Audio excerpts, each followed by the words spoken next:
მოგესალმებით ქალბატონებო და ბატონებო, ვაგრძელებთ საუბარს საქართველოს ისტორიაზე და კერძოდ საქართველოს რუსეთის ურთიერთობის ისტორიაზე მრავალი ვთქვათ, ასე ვთქვათ, სერია ჩავწერეთ სწორედ რუსეთის ისტორიიდან, ისტორიის ფრაგმენტებზე, იმიტომ რომ ეს პირდაპირ კავშირშია ჩვენს წარსულთან, რათა უფრო კარგად გავასიგრძეგანოთ 1800 პირველი წლისთვის თუ რა სისტემაში, რა სამყაროში აღმოჩნდა საქართველო.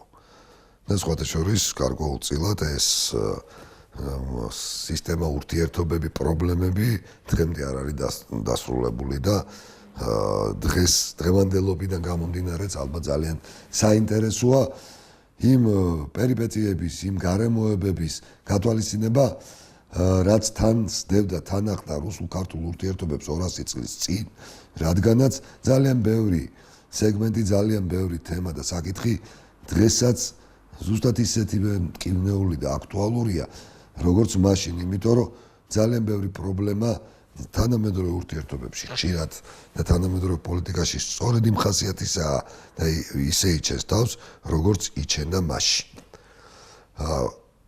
ამისათვის რომ ჩვენ სწორად გავასიგრძელოთ თუ რასთან ქონდა საქმე, უშუალოდ რა ფონზე მიმდინარეობდა რუსულ-ქართული ურთიერთობები, აუცილებელია დაკონკრეტება იმისას თუ რას წარმოადგენდა 1745 წლიდან 1800 პირველ წლამდე კავკასი.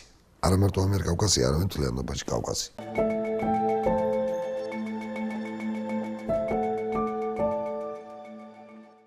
ჩრდილოეთ კავკასიაში იყო ფრიად დაშლილი ადიღური ტომები დასახლებული ჩერქეზული სამთავროები, მათ სიახლოვეს იყო ბალყარული ასევე, შემდგომში ოსური და თანამედროვე ტერმინებით ვთქვათ ინგუშური და ჩეჩნური. აი ესე მოდიოდა შავი ზღვიდან დაღესტნამდე თქვა ჩრდილოეთ კავკასია. ეს სეგმენტი ფაქტობრივად ყველა ბრძოლაში, რომელიც საქართველოს ჰქონდა გნებავთ ოსმალეთთან, გნებავთ ირანთან, როგორც წესი იყო საქართველოს არათუ მოკავშირე, უბრალოდ სატელიტი.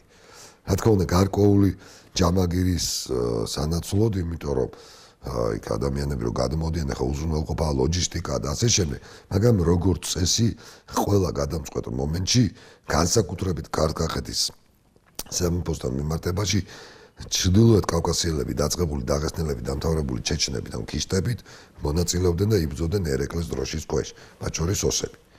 შემდგომში მოდის უკვე დაღესტანი. დაღესტანი ეს ისედაც მრავალენოვანი იყო, დღესაც 60-დან 80 ენამდე და დიალექტით არის თქვათ წარმოჩენილი დაღესტნელები, მაგრამ გაერთიანებული იყო რამდენიმე შედარებით მსხვილ სამთავროში. საქართველოს ემიჯნებოდა ერთ-ერთი ყველაზე ძლიერი იმით თვალსაზრისით, რომ სწორედ ეს საქართველოს მეზობელი ხუნძახი იგივე ავარიის სახანო იყო, სადაც მარცხი იწუნია ნადირ-შაჰმაც კი. ეს იყო ავარია ხუნძახი, რომელშიც შედიოდა იგივე დიდოეთი, რომელიც დიდოეთით პერიოდულად სხვადასხვა საქართველოს შემადგენლობაშიც იყო უშუალოდ. მის აღმოსავლეთით, კასპიის ზღვამდე, გრძელდებოდა ეგრეთ წოდებული დარუბანდის სახანოს დაღესტანი.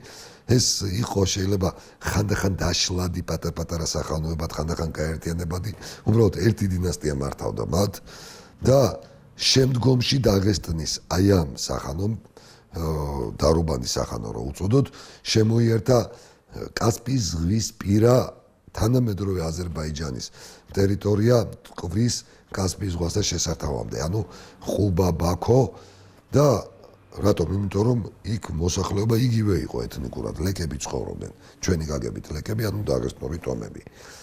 და მესამე დაღესტანიც იყო კიდე დაღესტნის ტერიტორიაზე, ეს იყო ჩრდილო-აღმოსავლეთით, ეგრეთ წოდებული ტარკის საშამხლო, თავადი ტარკოვსკები, კნязь ტარკოვსკები ბევრს გაგვიგია და არის ვერსია, რომ სწორედ ეს არსენი და ანდრია ტარკოვსკებიც მათი შთამომავლები უნდა ყოფილიყნენ. ესენი ეს ტარკის შამხლები იყვნენ წარმოშობით ყივჩაღურ და მონღოლური სეგმენტიდან წამოსული, როგორც ყველაფერი დღესაც არის დაღესტანში, ასე ვთქვათ, თურქულენოვანი ფენომენი და შემდგომში ისინი ძალიან ადრე იქცნენ რუსეთის სატელიტებად და უკვე მე-18 საუკუნეში კავკასიის აქტიურ პოლიტიკაში ძალიან ნაკლებად მონაწილეობდნენ.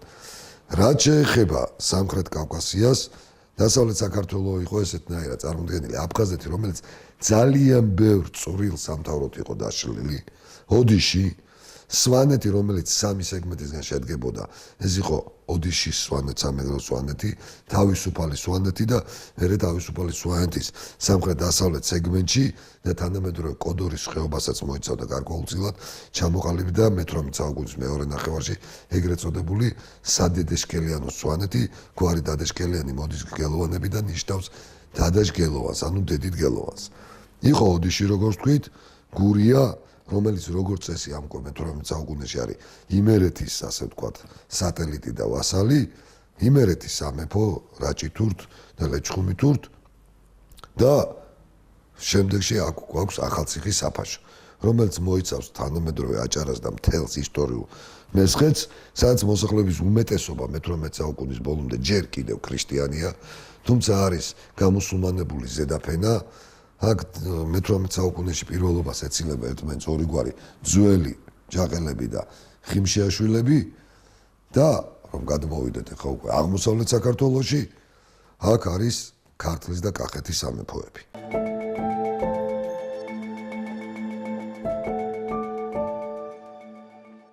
რაც შეეხება ჩვენ სამხრეთით, ჩვენ გვემეზობლება ერთის მხრივ ისტორიული სომხური მიწები, რომელიც იყო ერევნის სახანოში თავმოქცეული, იქვე არსებობდა ნახჭევანის სახანო, რომელიც როგორც წესი უმეტესწილად ერევანის და ნახჭევანის იყო ერეკლეს გავლენის ქვეშ.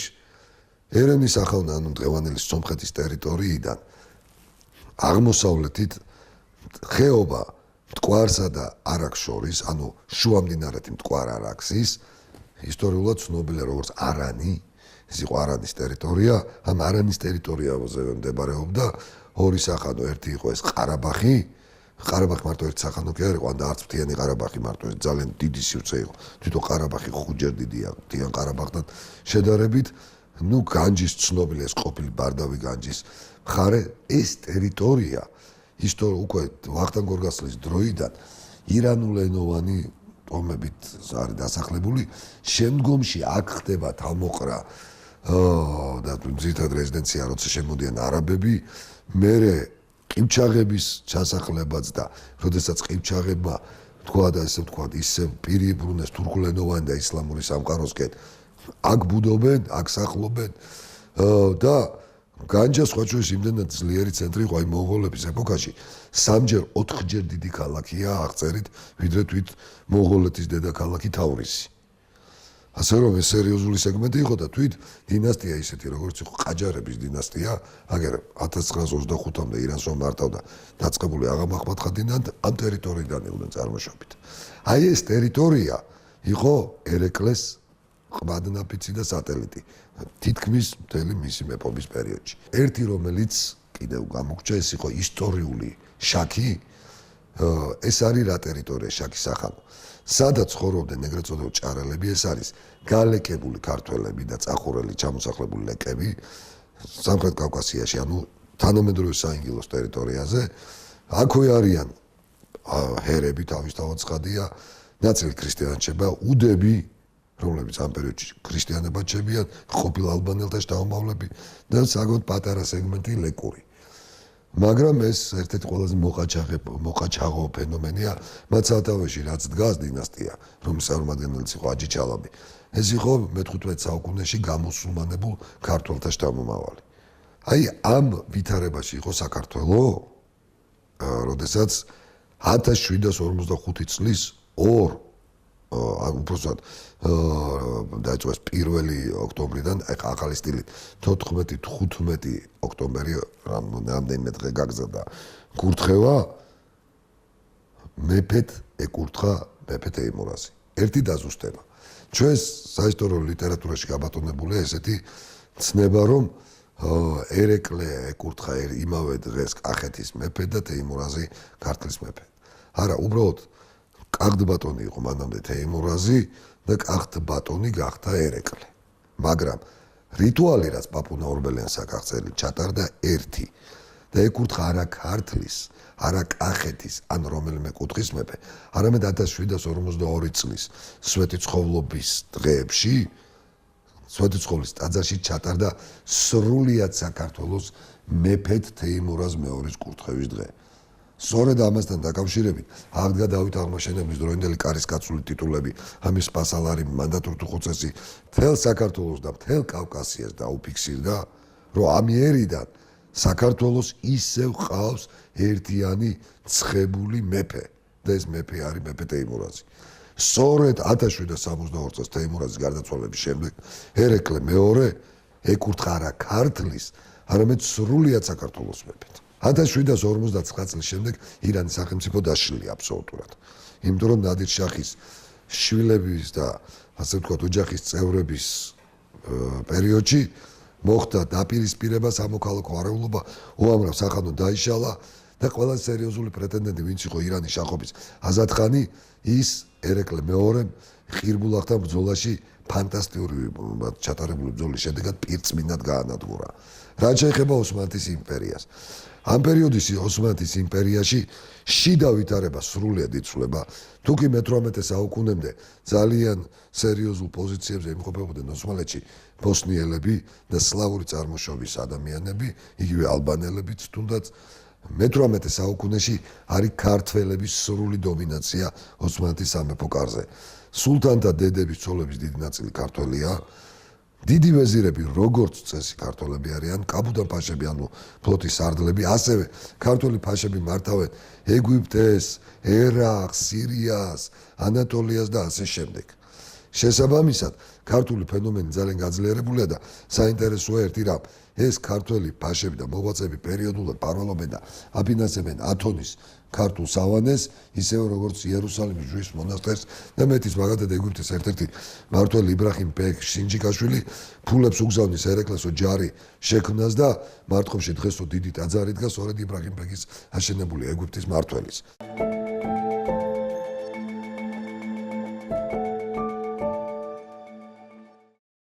ოსმალეთში ჩვენთან მიმართებაში პრობლემები ძალიან შემცირებულია თუ გავითვალისწინებთ მით უმეტეს იმას, რომ ოსმალეთს ეხლა უკვე ევროპულ ასპარეზზე გამოუჩნდა უკრაინის ტერიტორიაზე მოდავე რუსეთი და ასევე სერიოზულად უკვე კონჩეტევაზია გადასული საღვთო რომის იმპერია, შემდგომში ავსტრიას რო უწოდებთ.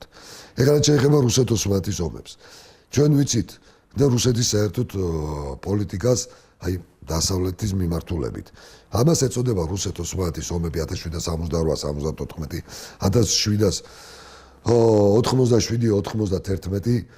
ამ ომებს და ამ პროცესებს, რომელიც რუსეთი აწარმოებს, თქვათ ვიმეორებ დასავლეთით, ეწოდება პოლონეთის ერთი დანაწილება 1770 წლები, და მერე პოლონეთის ორი დანაწილება 1790-იანი წლების, ხო, რომელიც დამთავრდა საბოლოოდ 1795 წელს, მაგრამ სინამდვილეში ეს რა არის? ეს არის ბრძოლები უკრაინისთვის.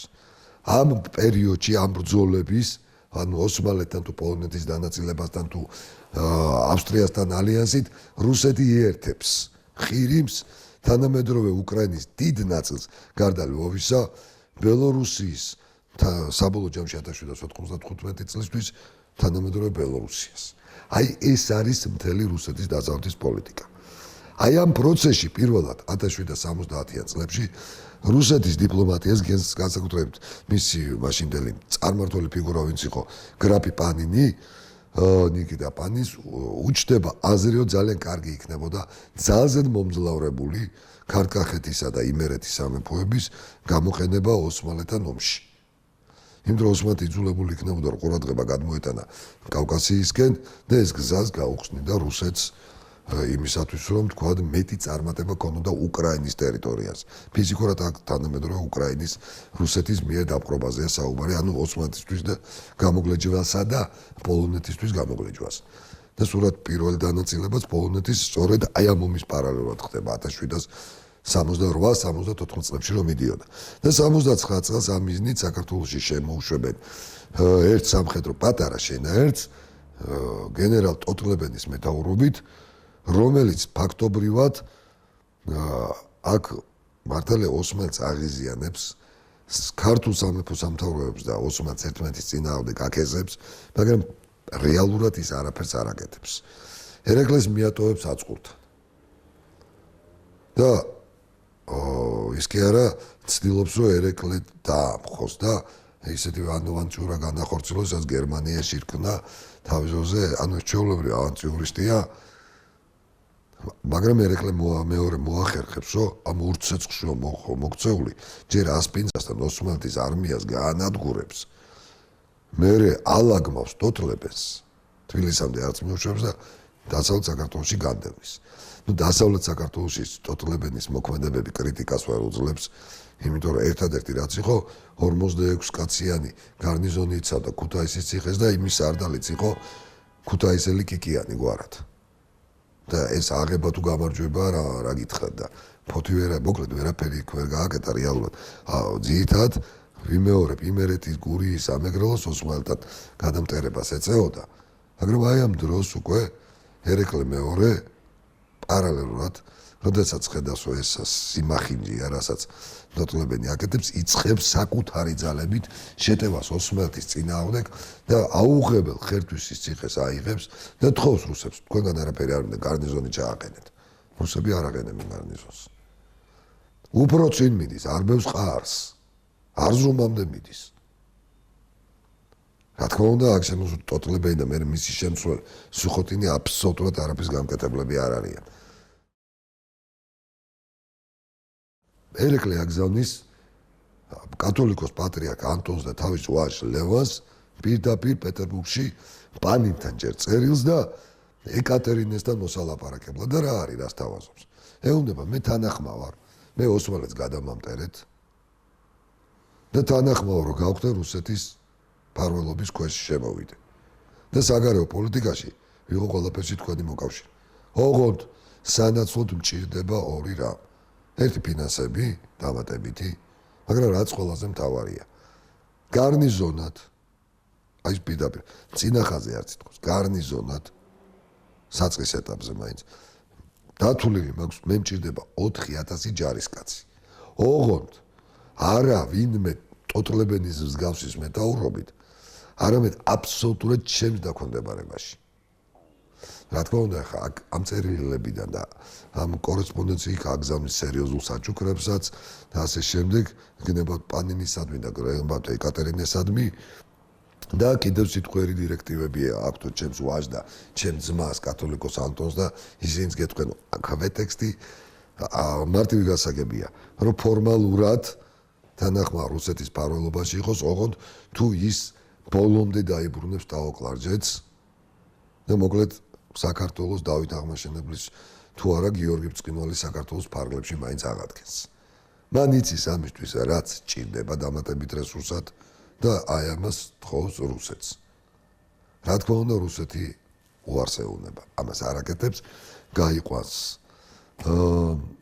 იგივე სუხოტინსაც, იმიტომ რომ უკვე სიტუაცია შეიქმნა ისეთი, რომ რისი მიღწევაც უნდა, ანუ უკრაინის ის ტერიტორიები, რომელიც მას ჭირდებოდა, ხელში ჩაიგდო, უკვე პირველი რაზმები ყირიმში შეიყვანა და მისთვის საქართველოს ყველანაირი ინტერესი იმ ეტაპზე დაკარგა. ამის შემდეგ იდება კუჩუკაინარჯის ზავი, რომლის თანახმად ქართლ-კახეთზე საერთოდ არ ლაპარაკი, იმიტომ რომ სრულად დამოუკიდებელი იყო. ამ ზავიდან ჩანს, რომ იმერეთიც ხდება ფაქტორად სრულად დამოუკიდებელი, იმიტომ რომ 4-სა და 20 ხე იყო ზავში, როგორც წერია, ქუთაისი, შორაპანი, ბაღდადი და რა ქვია, ტყაჭირი და 4-ვე ციხეს ანგრევს სოლომონი, როსა და ორაღანარი, მოჩა აღარ არის ეს ციხე და ვერანაირი პრეტენზია თურქეთს აქვს, ვერ ექნება ოსმალეთს, ვერ ექნება და საინტერესო რა არის აი ამ პერიოდში 1774 წლისთვის, რომ ოსმალეთი კინაამ შიგნიდან დაინგრა.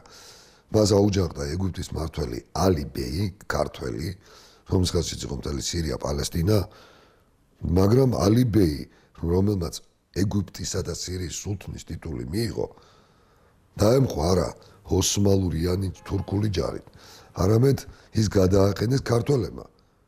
პირველ რიგში იბრაჰიმ ბეკ სინჯიკაშვილის, მურად ბეგი და სხვა ქართველი ასე ვთქვათ, იანიჩარებისა თუ მამლუქების მონაწილეობით და რაც ალიბეის ქონდა, ის ისევ ქართველების ხელში გადმოვიდა.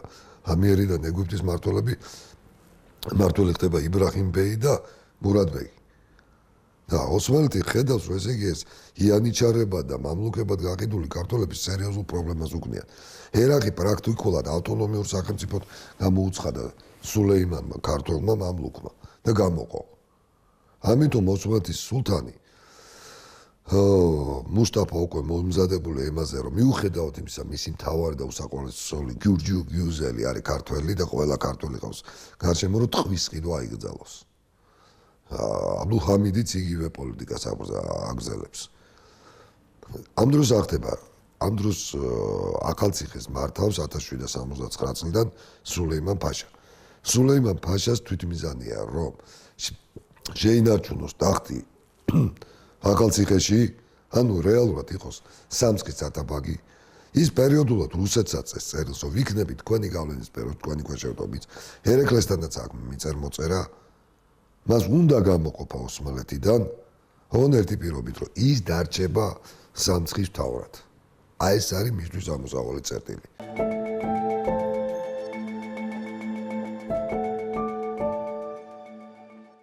აი ამ საკითხში ერეკლე და ის ვერ დახვდებიან. მაგრამ საინტერესოა ერეკლეს პოლიტიკა მას შემდეგ, რაც რუსეთისგან მიიღო უარი. ის პირდაპირ საკუთარი ძალებით გადადის უაქტიურეს მოქმედებაზე ოსმალების წინააღმდეგ.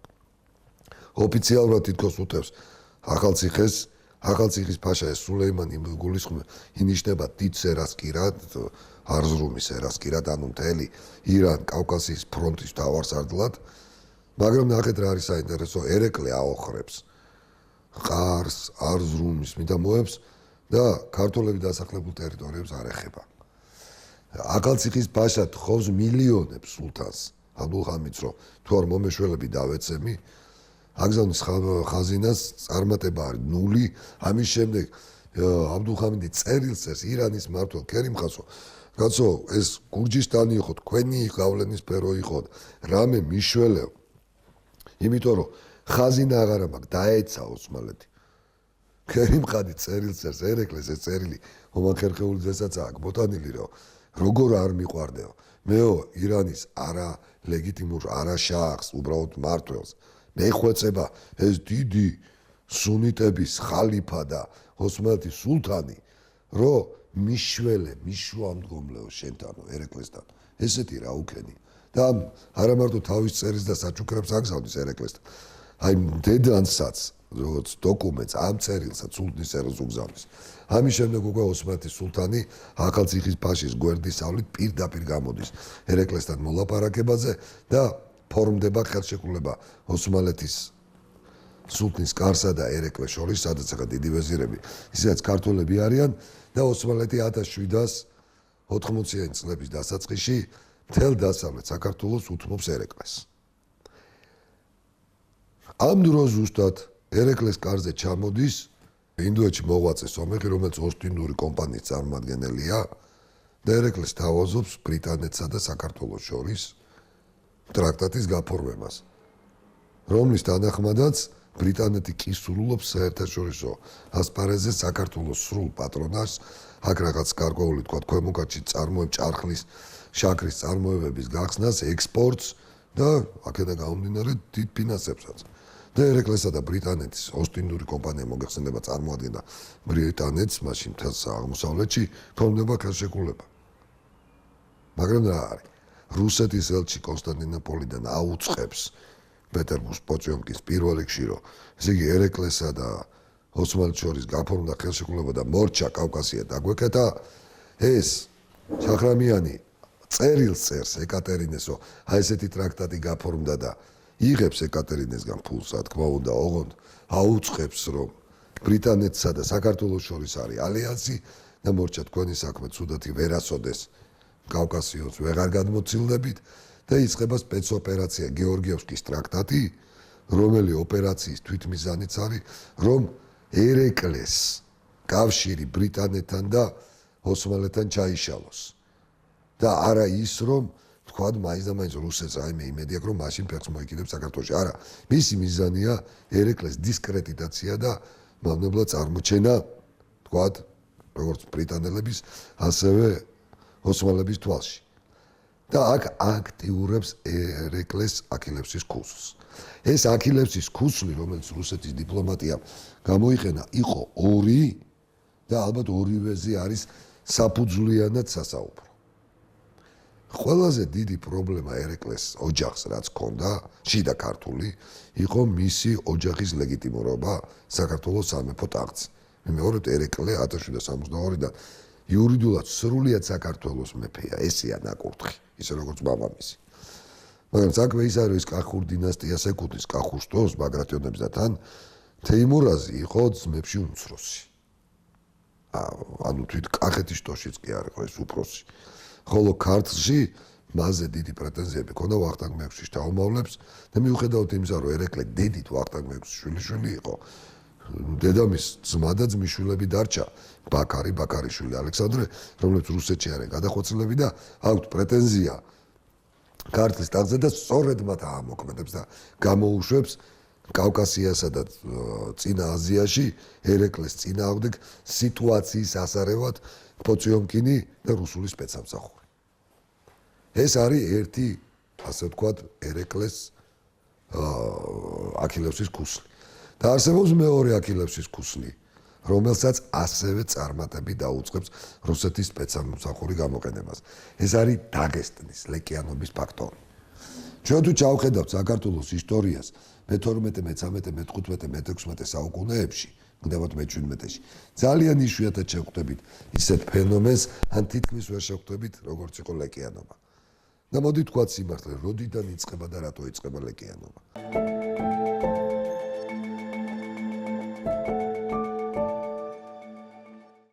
როდესაც პეტრე პირველმა გადაწყვიტა, რომ თითქოს ირანს მიხმარებოდა, მაგრამ სინამდვილეში გამოეყენებინა ავღანელებთან ირანელების მარცხი და 1720-იან წლებში ირანი დაეპყრო ქართველების გამოყენებით, მან ლაშქრობა დაიწყო დაღესტნის გავლით.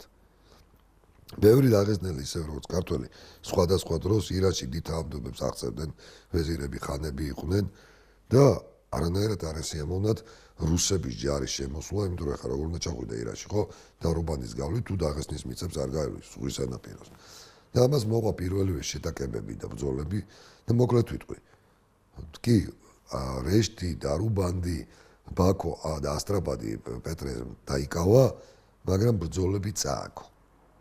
და სხვათა შორის საინტერესოა, რომ ვახტანგ მეექვსე ამ სიტუაციაში გამოჩნდა პეტრეს მხარდამჭერა და ირანის შაჰის მოღალატეთ ეს ცალკე თემა დაღესტნელების ვტრათ, იმიტომ რომ დაღესტანი რუსეთს ლეკები იცავენ თავის სამშობლოს და ებრძვიან და შენ ამ დროს რუსეთის პარტნიორი ხარ.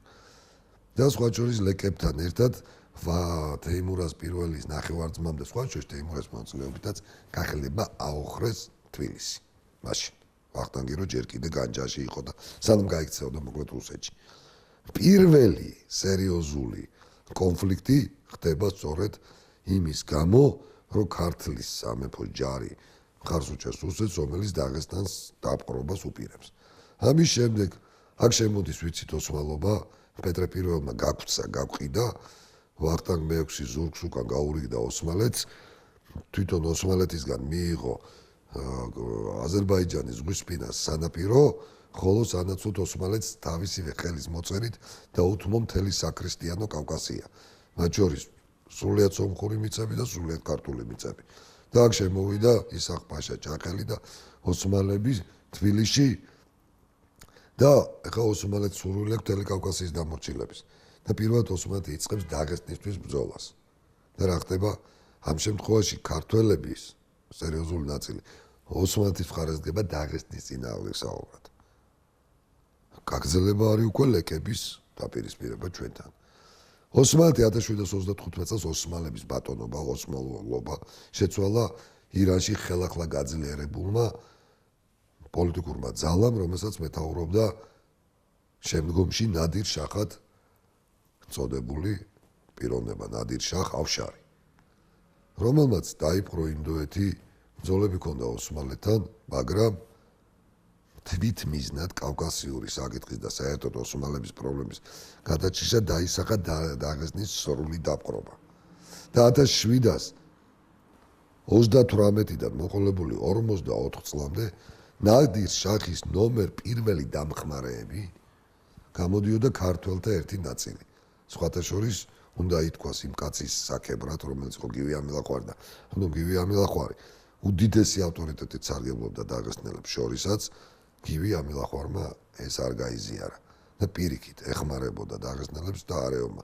მაგრამ იგივე თეიმურაზი მეორე, იგივე ერეკლე ამ შემთხვევაში ნადირ შახის მოკავშირეები იყვნენ და არა მარტო ისინი, ქართულ თავადაზნაურთა დიდი ნაწილი დაღესტნის წინააღმდეგ.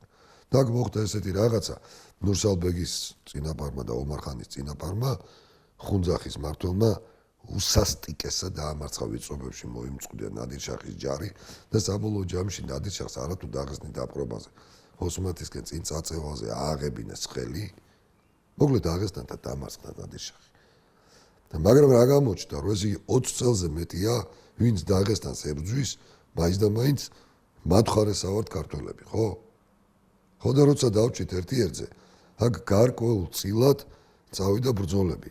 თუმცა ერთი რამ არის ძალიან საინტერესო და რაც თვალში ხვდება და ლეკების შემოსევისას ძირითადად ეს ლეკები აოხრებენ ქართლის არაქართველები დასახლებულ პროვინციებს. ძალიან დიდი იშვიათობა განსაკუთრებით უკვე 1757 წლის მერე მათ მიერ ისე გადმოივლიან კახეთის სოფელს გასაყიდებენ მით უმეტეს თუ არის ხუნძახი და რა ქვია ნებისმიერი დაღესტანი უფრო არის ქართლის არაქართველები დასახლებულ სოფლების მორბევა. ეხლა ესენი დაარბევენ, მე ერეკლეს ჯარი მისდევს და უკან აყრევინებს ნადავს. აი დაახლოებით ესეთი სპარინგ ბრძოლებთან გვაქვს საქმე და ესეთ შეტაკებებს ხვდებით. ეს თემა კიდევ შესასწავლია.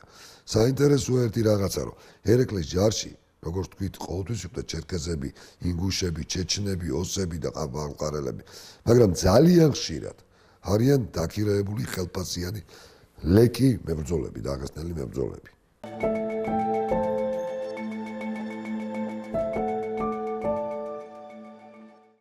სხვა თემა ის რომ ერეკლეს თვითმიზანია ისტორიული საინგილოს დაბრუნება და სწორედ წახურელ ჭარელ ლეკებს, ანუ გამოსულმანებულ, გალეკებულ ქართველებთან აქ ყველაზე მძიმე ბრძოლები და პრობლემები, რომელიც მას ექმნება, ეს არის აჯიჩალავთან, თორემ დაღესტანში ვინც ყველაზე აი ის ძალა რომელმაც ნადირ შახი დაამარცხა ერეკლემ პირწმინდა დაამარცხა ნურსალბეგი 1750-იან წლებში ეს ცნობილი 12-15 წლის ჭადი ჯურისა და ყვარლის ბრძოლები რაც ფანტასტიკურ გამარჯვებებს მიაღწია და ხუნძახს აღიარებინა რომ თან ის არ წამოსულა პატარა ძალით ერთგვარი სრულიად დაღესტნური კოალიცია გააკეთა ორივე შემთხვევაში 20,000-ზე დიდი ჯარი ყავდათ მაგრამ პირწმინდა წააგეს სერიოზული ოპერაცია ჩაუტარა ერეკლემ და ეს ალბათ ერეკლეს ბრძოლები და ომები ცალკე გადაცემის თემა ჩვენ ერეკლეზე კი ჩავწერეთ ბევრი მაგრამ შეიძლება უბრალოდ აი სამხედრო ხელოვნება ქართველების კიდე ცალკე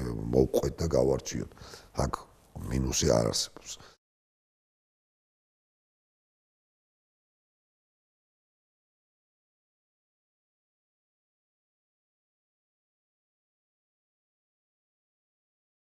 რუსებმა როდესაც იციან რომ ერეკლეს ერთგვარად ხუნძახთან დაალაგებული გამოქმედებენ ისეთ ძალას დაღესტნელებიდან პრობლემა რო აქვს ეს ზოგადად მათთვის ცნობილი რომელსაც ნაკლები შეხება ქონდა ერეკლეს ეს არის დარუბანდ ხუბის სახანო ანუ აღმოსავლეთ დაღესტანი და აღმოსავლეთ აზერბაიჯანის მმართველი ფატალი ხანი და დარკი შამხალი რომელიც ისეთ მათი სატელიტი იყო და ეხლა ნახეთ რა ხდება მათთან ჩაუშვებენ ეს ალექსანდრე ბატონიშვილს ალექსანდრე ბატონიშვილს მიწერ-მოწერები აქვს, კონტაქტები აქვს, ჩადის თუ ხალხს აგზავნის. ყველა იმ ძალასთან, ვინც შეიძლება დაინტერესებული იყოს გარკვეულწილად ერეკლეს შედარებით შესუსტებით. ეს არის ირანის მმართველი ქერიმ-ხანი, რომელიც ფაქტობრივად შახად თავის გამოცხადებას ქერიმ-ხანი გარდაცვლია, მაგრამ ქერიმ-ხანის შემდეგ მისი ვაჟი და 79-ში გარდაიცვალა ქერიმ-ხანი, ანუ ქერიმ-ხანის დინასტიაზე მაქვს საუბარი, ზენდების მათთან რომ ხომ არ დამიჭერდით ხარსო ქართლის ტახტზე დავჯდე. ქერიმ-ხანთან ახლა ერეკლეს უფრო დაალაგებული ქონდა ურთიერთობა, მაგრამ ქერიმ-ხანის სიკვდილის შემდეგ უკვე მისი შვილები იქ ისევ აქტიურობენ, ნაწილობრივ თქვა ძველი ეს ავშარების ნადირ შახის დინასტიის მომხრეებიც, თქვა ქალაქ მეშხეთშიც, იგივე უკვე ეს ყაჯართა დინასტიის წარმომადგენლებიც ხმას იღებენ და შესაბამისად ეხა 100%-იანი გარანტია ერეკლეს ვერ ექნებოდა, რომ ვიღაც ირანელებს, რომლებიც უბრალოდ ვერ ბედავდნენ, რომ მართლა შახად ქცეულიყვნენ და ირანის სახელმწიფო აღედგინათ, ინტერესი გაჩენდოდათ ერეკლეს დასუსტების და ერეკლეს კონკურენტს შეკროდნენ ალექსანდრეს სახით. იგივეს აკეთებს იმერეთთან მიმართებაშიც. მართალია ერეკლეს წერენ წერილებს სხვათა შორის. თან რა ხდება, როდესაც ეს ტრაქტატზე ჩვენთვის თავის მოხმას აპირებენ, ძალიან წარმატებული ბრძოლები აქვს ერეკლეს ისევ და ისევ ნახჩევანისა და აი ირან-ოსმალეთის საზღვრის მიდამოებისაკენ. არაქსი გადალახული აქვს. ძალიან ხშირად ეწევა იქ მაშინ ბრძოლებს, ანუ მის მიზანი არა თქო უნდა მესხის დაბრუნება და იმ პერიოდში ხდება ეს შანტაჟები მის მიმართ. ეს ყველაფერი ეს მოქმედებები 1792-ში. ხა ერეკლე მიცის, რომ სოლომონი შეიძლება ნაწყენი იყოს მასზე მარტივ მიზეზის გამო, რომ ოსმალეთმა დასავლეთ საქართველოს იურიდიულად ერეკლეს ფაქტობრივად დაუთმო. სოლომონს მართალია პირდაპირ მემკვიდრე კანონიერი ვერ ყავს, იმიტომ რომ მის შვილიშვილი უკანონო ჩობილია. სოლომონის ისედაც ყველაზე ახლო მემკვიდრე ერეკლეს შვილიშვილია დავით არჩილიზე, ანუ იგივე შემდგომში სოლომონ მეორე რო გახდება, მაგრამ 20 წელი პატარაა თითქმის სოლომონი, 17 წელი პატარაა ერეკლეზე და აქედან გამომდინარე, რომ ეხა მას დაუთმეს ერთგვარი შეიძლება უკმაყოფილება კონდეს და დაწყენი იყოს და აქედან გამომდინარე რა თქმა უნდა შეიძლება არსებობდეს იმისი ალბათობა, რომ სოლომონიც ერეკლეს ოპოზიციას მიემხროს. ერეკლეს იმართლა გითხრათ ამისი არ ჯერა. ორი თვე დაჭირდა ერეკლეს ოჯახს.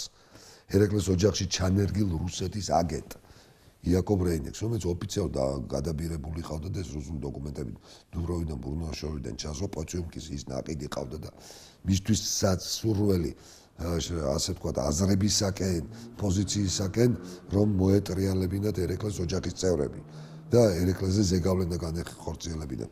ამისთვის ყავდათ რეინექსი აქ ჩანერგილი, თვითონ დარეჯანის სასახლეში და ერეკლეს შვილებთან. და მიუხედავად ამისა, ორ თვეზე მეთხას ერეკლეს ეუბნება, რომ აი იმერეთის რო დაგვიპირისპირდეს ირანის ხო ხედავთ ფათალი ხანთან, ანუ აღმოსავლეთ აზერბაიჯან დაღესტნის მმართველთან არიან ეს ალექსანდრე ბატონიშვილი და შენი პერსონალური მტერი ალექსანდრე ანლახვა, რომელიც ადრე შეთქმულებისთვის დაჟილი ყავდა ერეკლეს. და ბოლოს როგორც იქნა, აიძულეს ეს პირდაპირ ზეწოლა სპეცსამსახურის მიერ განხორციელებული ერეკლეს ეთხოვა რუსეთის ფარველობაში შესვლა, იმიტომ რომ მას გამოცდილება არ ჰქონდა ტოტლებენის და მაშინ უარის, კარგად იცის, რომ არაფერს სასიკეთოს რუსეთი მას არ უკავდეს და შესაბამისად კარგად იცის, რომ რაღაცა ავანტიურასთან არის აქ.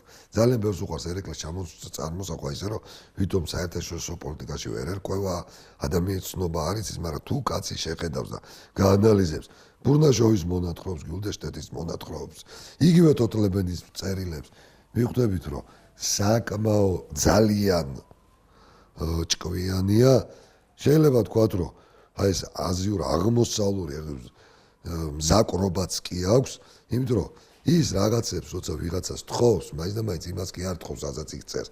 არამედ საქართველოსთვის, ქვეყნისთვის უნდა ხერის მოტანა და შესაბამისად გაცილებით ღრმა არის ვიდრე გონიათ.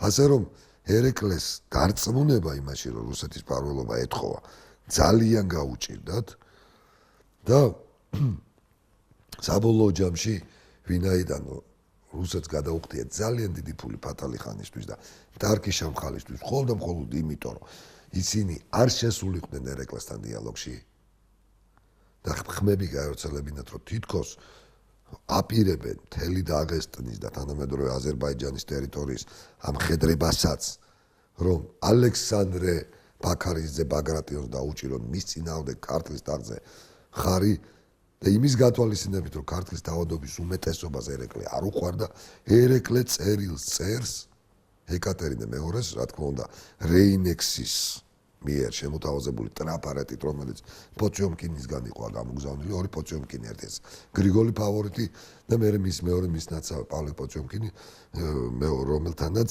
ყოველდღიური ასე ვთქვათ ურთიერთობები იყო და რა არის ამ წერილში. ერეკლე ეუბნება, რომ მე ყველა ომი მოგებული მაქვს. მე კავკასიის, აღმიერ კავკასიის და ზოგადად კავკასიის უდიდეს ნაწილს ვანეიტრალებ. და მე არაფერი არ მჭირდება. ერთადერთი თქვათ იმ შემთხვევაში მაწყობ თქვათ ფარველობაში ყოფნა თუ კი თქვენ მაძლევთ პირობას რომ ყველა იმ ჯერეთი დაიბრუნებ და გაანთავისუფლოთ ყველა იმ ტერიტორიას რომელიც ისტორიულად თანამედროვე ქართული თქვათ საქართველოს ეკუთვნოდა აქ საუბარია ტაო-კლარჯეთზე და ასე შემდეგ და ყველაფერს მე დამიქვემდებარებთ უპირობოდ მეორე მომაცილებთ აი ამ ჩემს ცუციტყვებს წერს თავის ბიძაშვილს რომელიც სამეფოში თქვათ გადატრიალებას და არეულობას მიპირებს. თავარი ამოსავალი წერტილი არის ალექსანდრე ბატონიშვილის მოცილება. რა შეიძლება ჯარს თუ მაინც და მაინც შემოიყვანთ უკვე აღარ აგდობა ამ ჯარის. ისი რა საკვებით მე უზრუნველყოფ და სადგომითო, მაგრამ ხელფასი თქვენ უნდა გადაუხადოთ, იმიტომ რომ მე დაქირეებული ვხავს დაღესტნელების ჯარებიო, ასე ვჭიროთ კავკასიელებიო და ეხლა რუსებისთვის გადასახდელი ფული ნამდვილად არ მექნება. აი ეს არის ერეკლეს სათხოვარი. ამას მოსდევს ტრაქტატი რომ ტრაქტატში რა თქმა უნდა ჩადო რუსეთის სპეცსამსახურმა საიმპერატორო კარმა მერვე არტიკული რომის თანახმადაც გააჩინეს შესაძლებლობა რომ ხვალეს უკანონოდ ავტოკეფალია გაეუქმებინათ იმ დროს სინოდის წევრად შეყავთ ჩვენი კათოლიკოსი და შეიძლება ყოველ კათოლიკოსის ნაცვლად არქიეპისკოპოსი იყოს ესეთები ჩაწერილია მერვე არტიკულში საგარეო ურთიერთობებში ერეკლეს ეზღუდება ინდივიდუალურად მოქმედების უფლება ანუ ირღვევა ერეკლეს ტრაქტატი ბრიტანეთთან და ოსმალეთთან სხვა ყველაფერს შიგნ საქართველოს დამოუკიდებელია. და აქ შემოდინო ეს ხელი ეწერება გეორგიევსკში გადის გაყავთ რუსებს ალექსანდრე ბატონიშვილი და ალექსანდრე ამილახვარი და ნახეთ რა ხდება ამის შემდეგ ხდება ესეთი რა ახალციხის ფაშის მოწოდებით პირდაპირ რომელიც როგორც ვთქვით ირანის უმაღლესი მთავარსარდალია საერთოდ აღმოსავლეთში ანუ ირანისა თუ საქართველოს ოსმალეთის მთავარსარდალია აღმოსავლეთში ანუ ირანისა თუ კავკასიის მიმართულებით ისე და ესე ამ სულეიმან ფაშის პირდაპირ ბრძანები და მოწოდებით დასავლეთ დაღესტნის მმართველი ომარ ხანი რომლის მამაც ბევრჯერ ყავდა განადგურებული და ასე ვთქვათ ძირდაცემული ერეკლეს იწყებს ლაშქრობას ერეკლეს წინააღმდეგ აქ დგას რუსული შენაერთი ვინმე ბურნაშევის მეთაურობით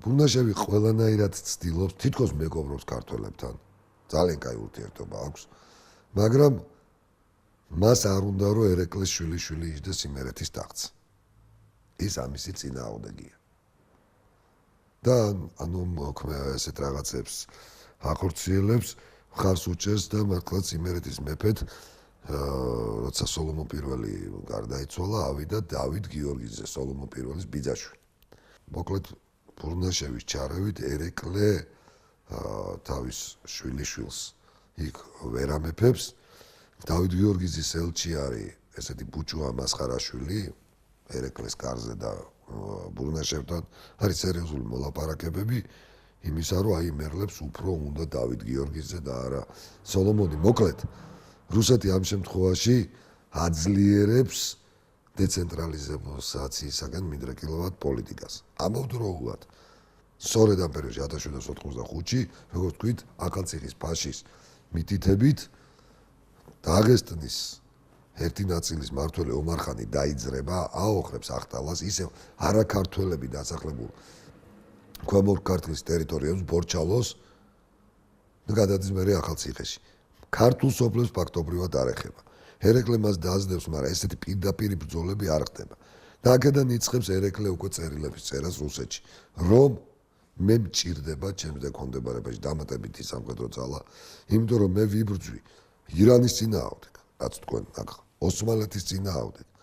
და ეხლა არის დაღესტანი, რომელსაც მე ვერ უკლავდებიო, იმიტომ რომ ოსმალეთი და ირანი თუ პირდაპირ ფრონტი თქვა ბრძოლის ვალზე გამოდის, ესენიო მთებიდანო ჩამოდიანო პარტიზანულად იბრძვიან, გაშლველზე არ გამოდიან, მოკლედ უფრო აწიოკებას ეწევიან და აქ დამატებითი ძალები მჭირდება, ჩარევა საჭირო. რა თქმა უნდა, რუსები თავს იკავებენ ჯარის გამოგზავნას. აქ არის გარკვეული მიწა მოწერა, აი ომარ ხანსა და ერეკლეს შორის, აი ხო ნახე, რომ რუსები არანაირად აქტიურ მოქმედებებზე არ გადადიან. ასე იყო თუ ისე, ხლა იმერეთის პოლიტიკაში ხელს უშლის ბურნაშევი ერეკლეს ომარ ხანთან არ დაეხმარა და ირანის მიმართულებით მაინც გამოვიყენდა და მიდის ერეკლე ისევ ახორციელებს შეტევას თანამედროვე სომხეთის მიმართულებიდან ნახჭევანისკენ და აი ამ დროს 1795 წელი დგება ისევ აქტიურდება ომარ ხანი, მაგრამ რუსეთი ჩაერთო მორიგ რუსეთ-ოსმალეთის ომში 87-91-ის და გაკავთ ჯარი. და აქ არის ძალიან საინტერესო წერილი ერეკლე მეორესი რუსეთის იმპერატრიცისთან. პრორუსული ადამიანები ამას პირდაპირ გებულობენ თითქოს და ისე უნდათ ახსნან, რომ აი რაც სულ დღეში იყო თქვა ერეკლე მეორე, მაგრამ მოდით სხვა კუთხით შევხედოთ, რაც წერია იქ. ერეკლე უნება მე თქვენი გულისთვისო გადავიმტერეო ირანიც, ჩრდილოეთ კავკასიას და დაღესტანიც, ჩემი მეზობლებიც და ნათესავებიც და ოსმალეთიც. ეხლა რა ვქნაო? ირანის ხმობას დაუბრუნდაო თუ ოსმალეთს ისევ ეხვეწო რა მომისმენენ და მეგობრობაო რა მიმიღებსო დამელაპარაკებიანო მენდობიანო ვინმე მენდობაო მას მერე რაც თქვენ გვერდი დავდექიო და თქვენ თუ ეხლა აი ამ ჯარს მეო არ დამიქვემდებარებთო ითხოვს ყოველთვის არა რომ თქვენი მეტაურობით იყოს არა ჩემ დექვემდებარებაში და მე ჯარს აქ არ დამიყენებთო რაღაც დაუყენებენ გაიყვანეს მაშინო იცოდეთ თქვენ სასიკვდილოდ გაწირეთ საქართველოს თქვენ დააღუპეთ საქართველოს და ჩვენ შორის ყველაფერი დამთავრდა ანუ ეს წერილი სინამდვილეში რა არის ერეკლე გაცილებით ამძიმებს სიტუაციას და გეტყვით რატომ რომ მარტო ეს წერილი ხო არ არის სხვა მიწარმოწერებიც არსებობს ამძიმებს სიტუაციას რათა რუსეთს უთხრას რომ მორჩა თქვენ პირობა დაარღვე და ჩვენ შორის ყველაფერი გაწყდა რომ იყოს პოლიტიკურად მართალი პარალელურად ერეკლეს აფორმებს ხელშეკრულებას იმ ომარ ხანთან ერეკლე ამბობს რომ ის წელიწადში 10,000 მანეთს გადაუხდი უпроსოდ თეთრს გადაუხდის ომარ ხანს ოღონდ ომარ ხანი იღებს პასუხისმგებლობას რომ რა ჯარიც ერეკლეს დაჭირდება ლეკური მუდამ იქნება ერეკლეს სამსახურში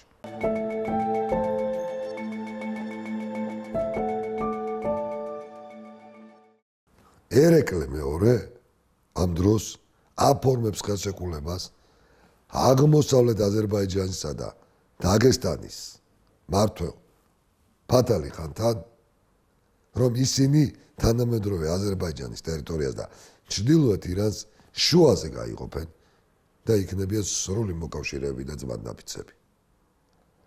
და ამის პარალელურად ზუსტად ამ ამბების პარალელურად 1798 წელს ისევ თბილისში ჩამოდის ოსმალური დელეგაცია, რომელიც ანახლებს ეგრეკლესთან გეორგიევსკამდელ ხელშეკრულებას და კვლავაც დასავლეთ საქართველოს უთმობს ერეკლე მეორეს. რაც შეეხება ახალციხეს, ახალციხის საფაშოს მმართველი სულეიმან ფაშა ამ ყველაფერს ფაქტობრივად შეგუებულია და მისი ერთადერთი სათხოვარებას რეალურად არათუ არავითარი საწინააღმდეგო არ აქვს. მას ძალიანაც უნდა რომ მთელი ისტორიული მესხეთი ოსმალეთს გამოეყოს. ის ფაქტობრივად ისედაც სულ ატყუებდა და არც ემორჩილებოდა ოსმალეთს. მას უნდა რომ გამოეყოს ოსმალეთს, მაგრამ მას სურს რომ იმ ქრისტიანულ სახელმწიფოში სადაც შეიძლება აღმოჩნდეს ახალციხის საფაშო წოდებული სამცხე საათაბაგო, ათაბაგის ტახტი ისევ მის ოჯახს ეკავოს.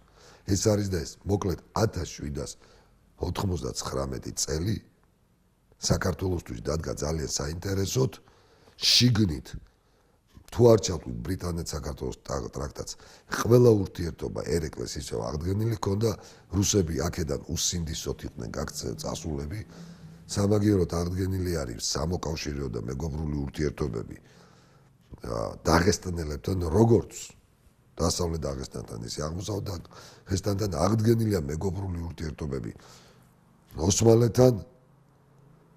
ერეკლე მეორის გავლენა ძალიან დიდია ამ დროს დასავლეთ საქართველოზე და ეს ცალკესაუბრის თემა და ამ დროს ოსმალეთის არმიის მთავარსარდალი რომელიც ებრძვის და აკავებს რუსებს ევროპის ფრონტზე და არა მარტო რუსებს ამარცხებს ავსტრიელებს არის იუსუფ ხოჯა ფაშა ქართველი ოსმალეთის იმპერიის ნომერ პირველი გამკარგავი ადამიანი არის გურჯუ გიზელი ანუ ზეთუნახავი ქართველი და მისი ქართულენოვანი ვაჟი სელიმ მესამე სულთანი და ხალიფა სრულად ოსმალეთისა ხოლო ეგვიპტეს სირიას მართავს იბრაჰიმ ბექსინჯიკაშვილი და მურადბეგი ერახს მართავენ ქართველები და ფაქტობრივად დიდებული წამია დამდგარი იმისა რომ საქართველოს არათუ გაერთიანდეს არამედ დაიქუხოს სოფლიო ასპარეზზე მაგრამ სამწუხაროდ აქ შეერთვება შიდა ოჯახური შიდა ქართული პრობლემები მოურჩენელი საუკუნოვნად მოურჩენელი და სამუდამო თითქოს და სამწუხაროდ მოურჩენელი პრობლემები რომელიც 1799 წლიდან აბსოლუტურად სავალალო დამღუპველი გზით წაიყვანს ჩვენი ქვეყნის ბედს და ამ სავალალო გზაში ყველაზე დიდი დამნაშავე ჩვენი ქართველების გაუტანლობა და ერთმანეთის სიძულვილი და ერთდაიმავე ოჯახში თავგადაკლული პირველობისათვის სწრაფვა იყო. აი ეს პრობლემები დაიწყება 1799 წელს და ამ საკითხებზე შემდეგ გადაცემაში ვისაუბრებთ.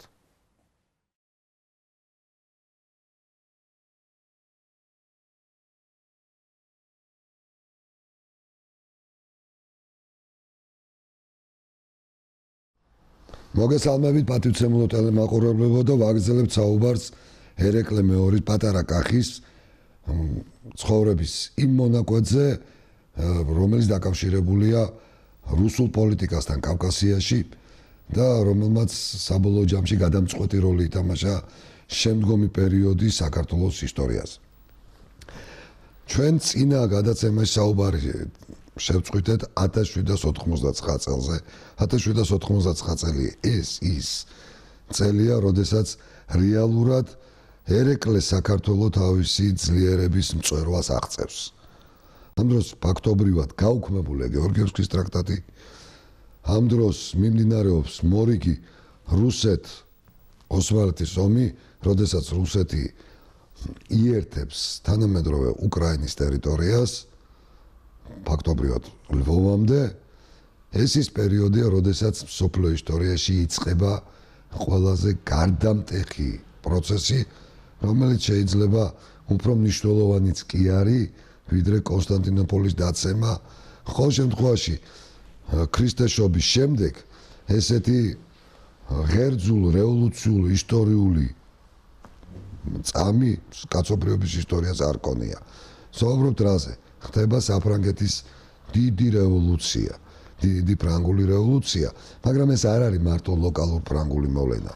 ეს არის ის წყალგამყოფი, როდესაც ფეოდალური, არისტოკრატული, მიწადმოქმედი, მოდით ვთქვათ, მსოფლიოს ისტორია უნდა დასრულდეს და უნდა დაიწყოს ახალი მსოფლიოს სამრეწველო და შემდგომში საინფორმაციო მსოფლიოს და კაცობრიობის ისტორია.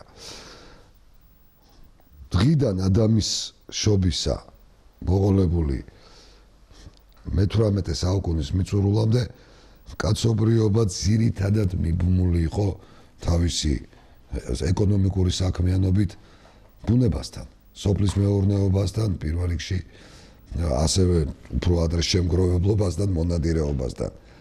1799 წლის შემდეგ და უკვე მე-19 საუკუნის დასაწყისში კაცობრიობის ეროვნული პროდუქტის უდიდესი პროცენტი, უკვე 50%-ზე მეტი, თავდაპირველად და შემდგომში უკვე 90%-ზე მეტი მოვა სამრეწველო პროდუქციაზე და დღევანდელ დღეს საერთოდ მომსახურების სფეროზე.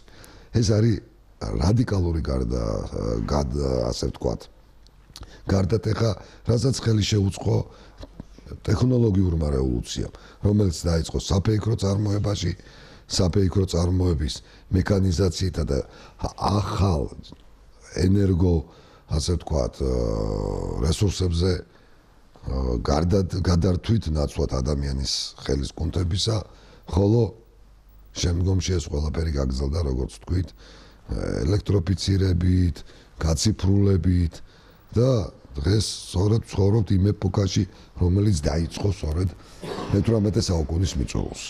და ის სწორედ ამ დროს საქართველოს საუკუნეების მანძილზე პირველად დგება ესეთი სერიოზული ფაქტის წინაშე. აბსოლუტურად უსისხლოდ ქართველი არის უდიდესი ნაწილის სრულისამებრ შეიძლება ის გაერთიანდეს. 1799-90 წლებში თბილისის, მაშინდელი ტფილისის სამეფო კარზე მიმდინარეობს როგორც დიდი დარბაზობა და ასე ვთქვათ, სრულად ეროვნული ყრილობა, ასევე ინდივიდუალური მოლაპარაკებები იმის თაობაზე, რომ საქართველო გაერთიანდეს.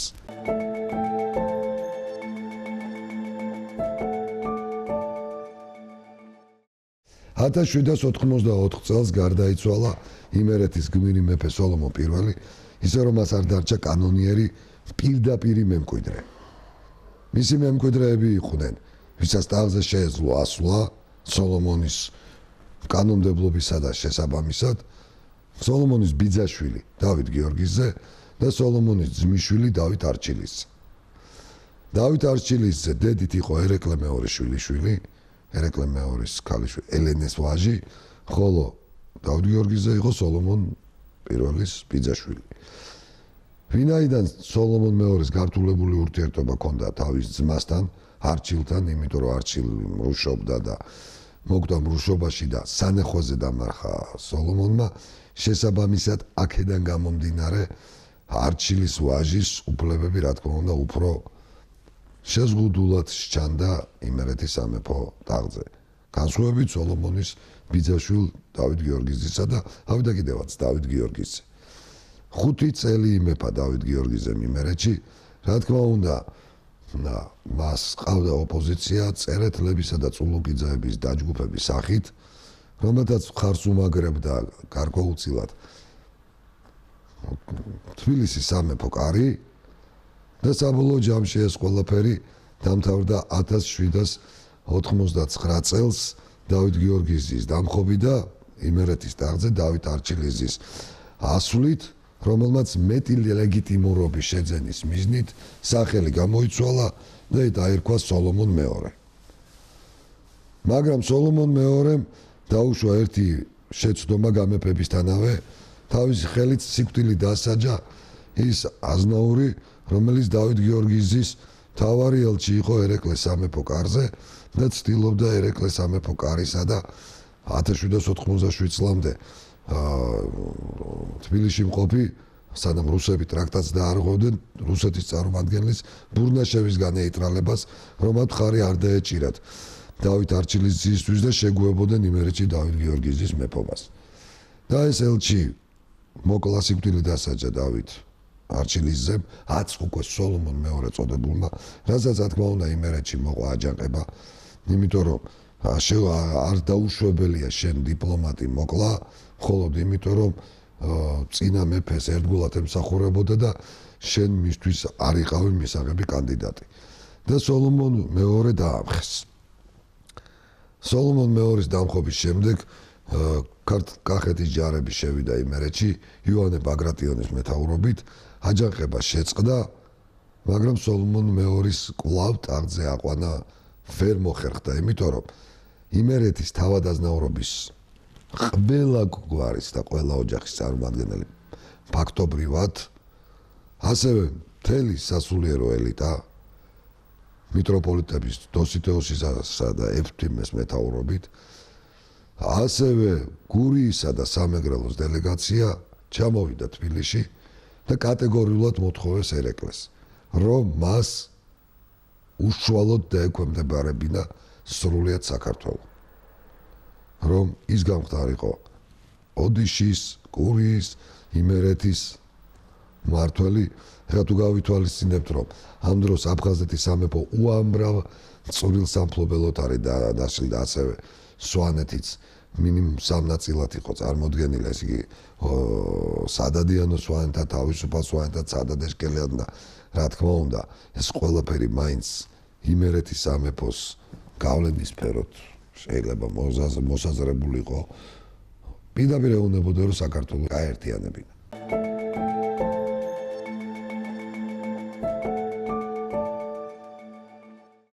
აქ მოხდა რა? ერეკლეს სამეფო კარზე მიუხედავად იმისა, რომ დასავლეთ საქართველოს არისტოკრატიისა თუ სამღვდელოების უდიდესი ნაწილი, ისევე როგორც ქართლ-კახეთის არისტოკრატიის უდიდესი ნაწილი, გარდა მისი სიძისა, ბაგრატიონ მუხრან-ბატონისა, მომხრე იყო, რომ ერეკლეს შეერთებინა იმერეთის სამეფო ტახტიც, უშუალოდ ისე, რომ იმერეთში არავით არის ქვემეფე, ქვემთავარი აღარ არსებულიყო. ერეკლეს ოჯახმა უარი ათქმევინა ამ განზრახვას. აქ არსებობს სხვადასხვა ვერსია რა მიმოქმედა. ერთნი ხედავენ უცხოურ კვალს და რატომ? იმიტომ რომ ამ პერიოდში როგორც ვიცით, მინ ჯერ კიდევ გრძელდება რუსეთ-ოსმალეთის ომი. დასავლეთ საქართველოს ოსმალეთი ვთქვათ, ტრადიციულად კუჩუ გაინარჯავდა ყოველ შემთხვევაში თავის 1774-მდე თავის პროვინციათაც კი აღიქონდა. შემდგომში მაინც თვლიდა რომ გავლენის სფერო იყო და იქ რუსები არ უნდა ყოფილიყვნენ. და მართლაც ეხლა კაცმა არ იცის როგორ დამთავრდებოდა რუსეთ-ოსმალეთის ომი და თუ გავითვალისწინებთ იმას, რომ ოსმალეთი მანამდე ერეკლეს სთავაზობდა იმერეთის სამეფოს და სრულიად დასავლეთ საქართველოს მხოლოდ იმის სანაცვლოდ, რომ ის აღარ დაუშვებდა ესეთ შეცდომას და არავითარ ტრაქტატს აღარ განაახლებდა რუსეთთან. 1788 წელს მოლაპარაკებები სწორედ ოსმალეთთან აი ესე ჩანდა. რა თქმა უნდა, რუსეთის აგენტურა ძალიან ეშინოდა, რომ თუ საქართველო გაერთიანდებოდა, მაშინ რუსეთი კავკასიაში სოდეს ვეღარ გადმოვიდოდა. და ესეთი პიროვნება, როგორც იყო, თქვათ, იოსებ არღუთინსკი, კაცი, რომელსაც სომხეთის კათოლიკოსობა სურდა, ეს იყო გასომხებული ყოფილი მხარგრძელი არღუთაშვილი და პირადი კარიერის გარდა არაფერი არ ანაღლებდა და სომხებს იმასაც კი პირდებოდა, რომ უბრალოდ რუსეთს იმასაც კი პირდებოდა, რომ სომხეთის საპატრიარქოს რუსეთის შინოდს დაუქვემდებარებდა ოღონდის სომხეთის კათოლიკოსად გადაექციათ, მისთვის წარმოუდგენელი იყო და აბსოლუტურად მიუღებელი იყო, რომ რუსეთს გავლენა დაკარგოდა კავკასიაში. და რა თქმა უნდა, მას ყავდა წარმომადგენლები სამწუხაროდ ოსეფა ყორღანაშვილის და სხვათა სახით თბილისის სამეფო კარზე, რომლებიც მოქმედებდნენ და თითქოს იმ მოტივით, რომ ერეკლეს ტახტი არ წაერთმია თავისი შვილიშვილისთვის, აკეზებდნენ ერეკლეს მეუღლე დარეჯანსაც და სხვა დარეჯანის შვილებს, რომ ერეკლეს უარი ეთქვა საქართველოს გაერთიანებაზე. თვითონ რუსეთსაც რა თქმა უნდა არ აწყობდა, იმიტომ რომ ავტომატურად როგორც თქვით ნიშნავდა დასავლეთ საქართველოს შეერთებას, კეთილმეზობლურ ურთიერთობას მომავალში ოსმალეთთან, რაც რა თქმა უნდა არანაირად არ შედიოდა იმდროინდელი რუსეთის იმპერიის ინტერესებში. ასევე ძალიან მნიშვნელოვანია თვითონ ერეკლეს ოჯახში არსებული პრობლემა. თუ კი იმერეთში იმეფებდა დარეჯან დედოფლის შვილიშვილი, ეს დარეჯან დედოფლის ვაჟებს დამატებით ძალას გაუჩენდა ქართლ-კახეთის ტახტისთვის ბრძოლაში. საქმე რა იყო? ერეკლეს უფროსი ვაჟი გიორგი ამ პერიოდისათვის არის საკმაოდ დაავადებული და მაგრამ ერეკლებს ცალსახად გადაწყვეტილი აქვს, რომ მას მისი გარდაცვალების შემთხვევაში მის შემდეგ თავზე უნდა ავიდეს გიორგი. გიორგის გარდა ერეკლეს ყველა ვაჟი იყო დარეჯანის, ანუ გიორგის დედინაცვლის შვილი.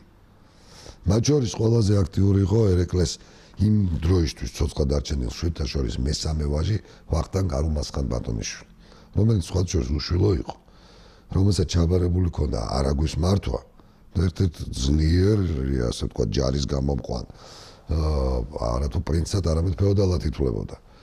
მაგრამ რომელსაც აი თვითმიზანი ჰქონდა, როგორც ერეკლეს შვილიშვილი, ბაგრატ ბატონიშვილი წესო თუნდაც 1 საათით, მაგრამ ემეფა. და შესაბამისად ძალიან დიდი სურვილი ჰქონდა, რომ გიორგის ჯერ საერთოდ არ უნდა გიორგის გამეფება და თუ მაინც და მაინც ეს დასნეულებული გიორგი გამეფდებოდა, გიორგის შემდეგ ემეფა არა გიორგის ვაჟს დავითს, არამედ ემეფად ერეკლეს სხვა შვილებს, რათა ეგებ როდესმე ვახტანგს ერგებოდა ტახტი. ყოველ შემთხვევაში ასე წერს ერეკლეს შვილიშვილი ბაგრატ ბატონიშვილი. ეს მიაჩნია ერთ-ერთ მიზეზად.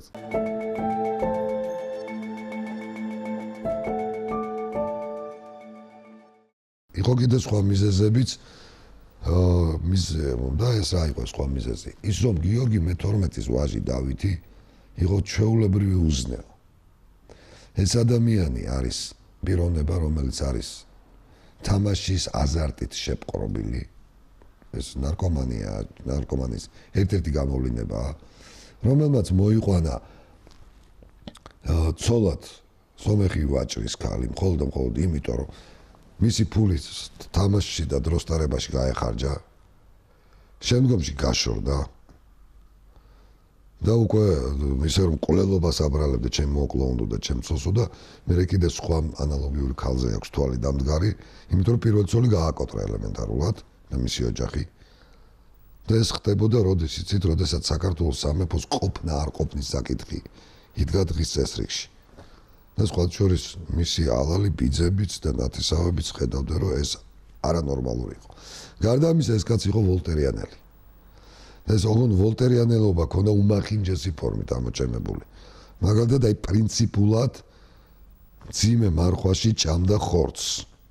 იმის სადემონსტრაციოდ, რომ ის იყო ვოლტერიანელი და მისთვის მიუღებელი იყო, ასე ვთქვათ, კლასიკური მართლმადიდებლური კანონიკა. ხა ესეთი ადამიანი მორწმუნე ერეკლესთვის. და სხვა შორის უნდა ითქვას, რომ ერეკლეს შვილების და მათ შორის მისი ცოლიც და არეჯანიც მორწმუნე ადამიანები იყვნენ. სხვა შორის ძალიან მორწმუნე იყო გიორგიც. მიუღებელი იყო. თვითონ გიორგისთვისაც კი ურთიერთობაში აი დავითი მაინც და მაინც არ ჩანდა ყველაზე საუცხოო კანდიდატად. მაგრამ ნახეთ როგორი სურათია. თუ მოქმედებს პირმშობობის პრინციპი და მამიდან გადადის ტახტი უფროს ვაჟზე, ნებისმიერ შემთხვევაში გიორგის შემდეგ ხდება ეს დავითი მეფე. ანუ რამდენიმე მიზეზით არის დავითი მიუღებელი, გარდა იმისა, რომ თქვათ, არსებობს სხვა დაჯგუფება დარეჯანის შვილების. კაცურად და მორალურად, ქრისტიანულად და ადამიანურად დავითი უარგისი ადამიანი. და აი ეს ყველა გარემო როგორც ეთყობა ერთმანეთს ემატება. აქ არ არის მარტო ერთი ის რომ თქვათ ის გიორგიზე უმჯობესი რა თქმა უნდა იულონია. იულონი ბევრი ჯამთელია და სხვა შორის საკმაოდ ინტელექტუალური კაცი. ასევე ერეკლეს ოჯახში არიან ძალიან ნიჭიერი ადამიანები, თუნდაც აი პატრიარქი რო იყო თეიმურაზ იყო, მისი ვაჟი ანტონ მეორე, ფრიად ინტელექტუალური ადამიანი. ძალიან გაიმებრძოლია ერეკლეს უმცროსი ვაჟი ალექსანდრე, რომელიც სხვა შორის არასოდეს არ განუხილავს ერეკლეს მემკვიდრედ, მაგრამ ცნობილი სარდალია და მაგალითად შუშა რო ვერ აიღო აღამ აჰმადხანმა აი თბილისის აოხრებამდე შუშა ვერ აიღო, რომელიც უფრო აინტერესებდა. ერთ-ერთი უდიდესი დამსახურება იყო ალექსანდრე ბატონიშვილის, რომელიც ყარაბაღელებზე უფრო მამაცურად თავისი რაზმებით იცავდა შუშას და იქ მოიგერია აღამ აჰმადხანი. ანუ ყავდა ვაჟკაცი მებრძოლის შვილიშვილებიც. ყავდა ძალიან კარგი სარდალი სხვა შორის და ერთ-ერთი თავარი გამარჯვებელი კი ივრის ბრძოლაში იოანე ბატონიშვილი, რომელიც იყო მშვენიერი მწერალი, მშვენიერი ისტორიკოსი, რომელიც იყო გიორგი მე-12-ის მეორე ვაჟი. ან არათუ საქართველოში, არამედ რუსეთის იმპერიაში სამეცნიერო ვეტერინარიის ერთ-ერთი ფუნძემდებელი ბაგრატ ბატონიშვილი. და ძალიან სერიოზული მცოდნე გეოპოლიტიკის და მსოფლიო პოლიტიკის და ასე შემდეგ. ანუ არჩევანი იყო დიდი და შესაბამისად ის რომ თქვათ ერეკლეს თავმოავლებს რაღაცა ფორმულა შეემუშავებინა ერეკლეს რომ რიგრიგობით ემეფან. ამაში გარდა იმისა რომ თქვათ ვიღაცას პირადი ინტერესები და ამბიციები ამოძრავებდა რომ გამეფებულიყო, ობიექტური მიზეზებიც არსებობდა, რომ პირდაპირ პრინციპის პრინციპით მემკვიდრეს გაცილებით ჯობდნენ სხვები. და სხვა შორის ერთიც უნდა ითქვას, აი ეს იოანე ბაგრატიონი რო ახსენეთ. იოანე ბაგრატიონს პირდაპირ ქონდა პროექტი, რომლის მიხედვითაც ერეკლეს მერე უმჯობესი იყო საქართველოს გადაკეთებულიყო რესპუბლიკად. ის რა თქმა უნდა პირდაპირ საყოველთაო ფარული კენჭისყით არჩევნებს არ გულისხმობდა თქვა რესპუბლიკური წყობის ორგანიზებაში, მაგრამ ერთგვარ ფეოდალურ რესპუბლიკად, სადაც ერის ელიტარული წარმომადგენლები, თქვა სამეფო ოჯახის წევრები, არისტოკრატულ გვართა მეთაურები თუ ყველაზე ღირსეული წარმომადგენლები, მესამე ფენის წარმომადგენლები სამღვდელოების და მათ მიერ შემდგარი დარბაზი, რაც ჩვენ ვიცით, რომ საქართველოში ფაქტობრივად ერეკლეს დროსაც იკრიბებოდა ყოველთვის აირჩევდა მეფეს.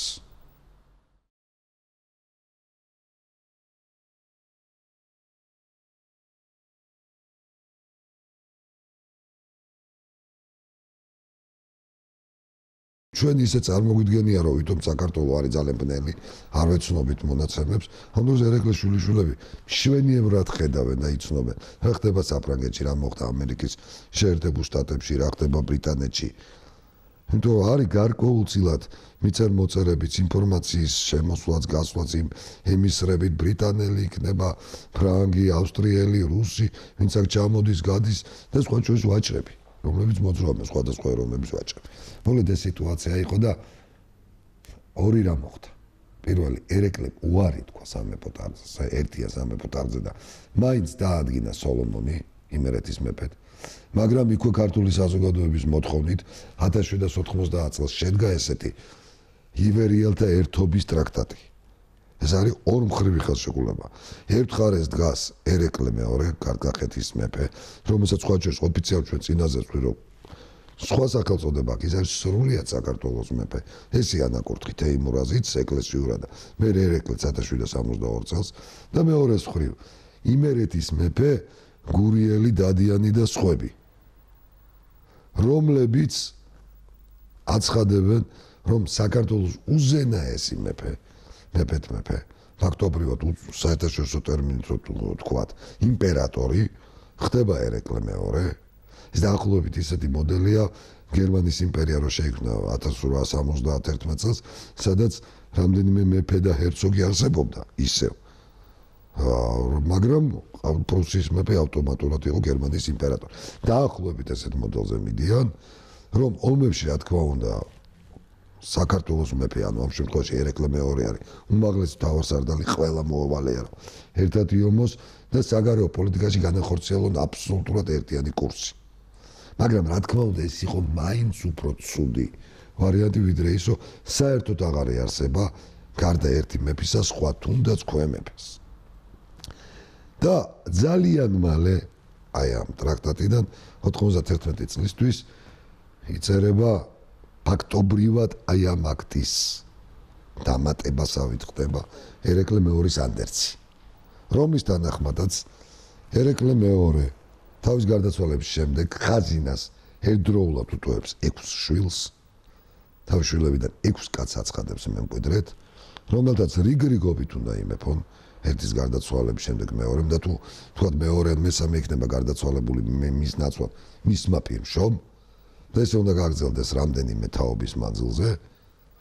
ნუ ერეკლე ამას ისე ხსნისო, ჩემი დედის წინაპრებშიცო და მამის წინაპრებშიცო რიგრიგობით მეფობდენო ძმებიო, მართაც ეხა თუ ჩავხედავთ ესე იყო, ხო?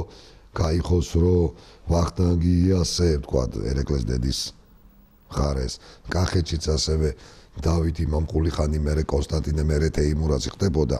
თეიმურაზის მერე ერეკლეს უფროსი ბიძაშვილი ალი მირზა. კი ბატონო, ასეთი პრეცედენტები იყო, მაგრამ რა თქმა უნდა ეს ქვეყნისთვის საბოლოო ჯამში სასიკეთო არ იქნებოდა.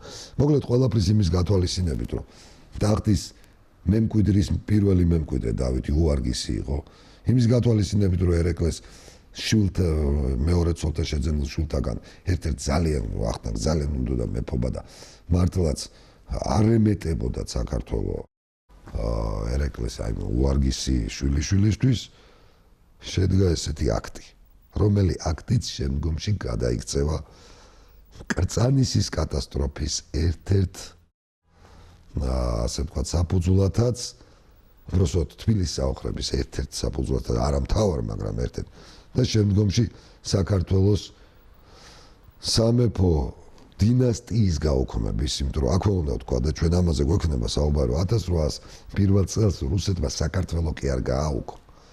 ბაგრატიონები ჩაენაცვლენ რომანოვებით.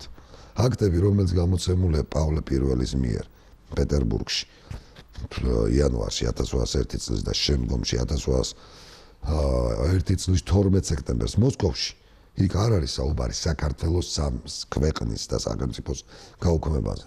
იქ არის საუბარი იმაზე, რომ საქართველოს მეფობას იღებს ჯერ პავლე და მერე ალექსანდრე და მართლაც რუსეთის იმპერატორის ტიტულს ემატება ესეთი ტიტული მერე ცარ გრუზინსკი.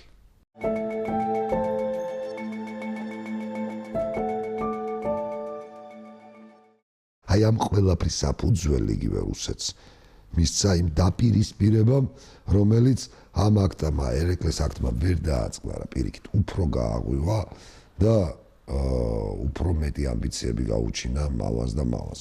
ორივე ბანაკს სხვათა შორის. როგორც გიორგის და მის შვილს, ასევე ერეკლეს სხვა შვილებს, რომლებისთვისაც მიუღებელი იყო გიორგის შვილები. ეს მოხდა 1791 წელს. სამწუხარო რატო არის, იცით, აი ამ დროს, რომ ჩვენ სოფლიო ისტორიას სხვა კუთხით შევხედოთ, არის როგორი პერიოდი. 1797-ში ამერიკის შეერთებული შტატების კონსტიტუცია იქმნება 99-ში, უკვე პირველ პრეზიდენტს ვაშინგტონს ირჩევენ და სოფლიო პოლიტიკაში შემოდის ახალი ზე სახელმწიფო, რომელიც დღემდე პირველია შეერთებული შტატების სახით და რა არის, იცით, აი ერთგვარად სატკენიც და სატკივარიც. ამ დროს დაიწყო უკვე საღვთო რომის იმპერიის შემდგომში ავსტრიო ეწოდება ინტერვენცია საფრანგეთში. ეს და არა მარტო საღვთო რომის, ხო იქ პრუსიაც ემატება და ეს ინტერვენცია ვიცით რომ გადაიზრდება ჯერ საფრანგეთში რესპუბლიკური წყობის დამყარებით, მერე ნაპოლეონის აღზევები და აბსოლუტურად მსოფლიო სურათი შეცვლით. და ამ დროს საქართველოში ნაცვლად იმისა, რომ სრული კონსოლიდაცია იყოს, სრული ერთობა იყოს და უდიდეს კატაკლიზმათა ეპოქას, რომელიც ყველაფერი უნდა შეცვალოს, გაუძლოთ როგორც შიდა, ასე საგარეო დაპირისპირების გარეშე, რისი სრული ალბათობაც გვაქვს. ჩვენ თელ ძალისხმევას ვახმართ ერთმანეთთან დაპირისპირებას. და ის სწორედ ამ პერიოდში, როგორც იტყვიან, აი ამ დიდ ეპოქაში 1799 წელს ხდება ძალიან უცნაური რამ ირანში. ბოლოს და ბოლოს ირანი, რომელიც მოცული აქვს გაუთავებელ ათეულობით წლები რო გრძელდება სამოქალაქო ომებს, ერთომზარ ომებს. ირანელს ყოველ შემთხვევაში ჩრდილო ირანელთა უდიდესი ნაწილი ეგუება და აღიარებს, რომ ირანის შახი, ოღონ ისე რომ არ ეკურთხოს, მაგრამ პირველი პირი, მეფე, შეიძლება იყოს ადამიანი, რომლის მსგავსიც არასოდეს არ მოსულა სათავეში, მით უმეტეს ისლამურ სამყაროში, საჭურისი. აღა მაჰმად ხანი. ადამიანი, რომელიც 5 წლის ასაკში დაასაჭურისა ადილ შაჰმა, ნადირ შაჰის ძმისშვილმა და მემკვიდრემ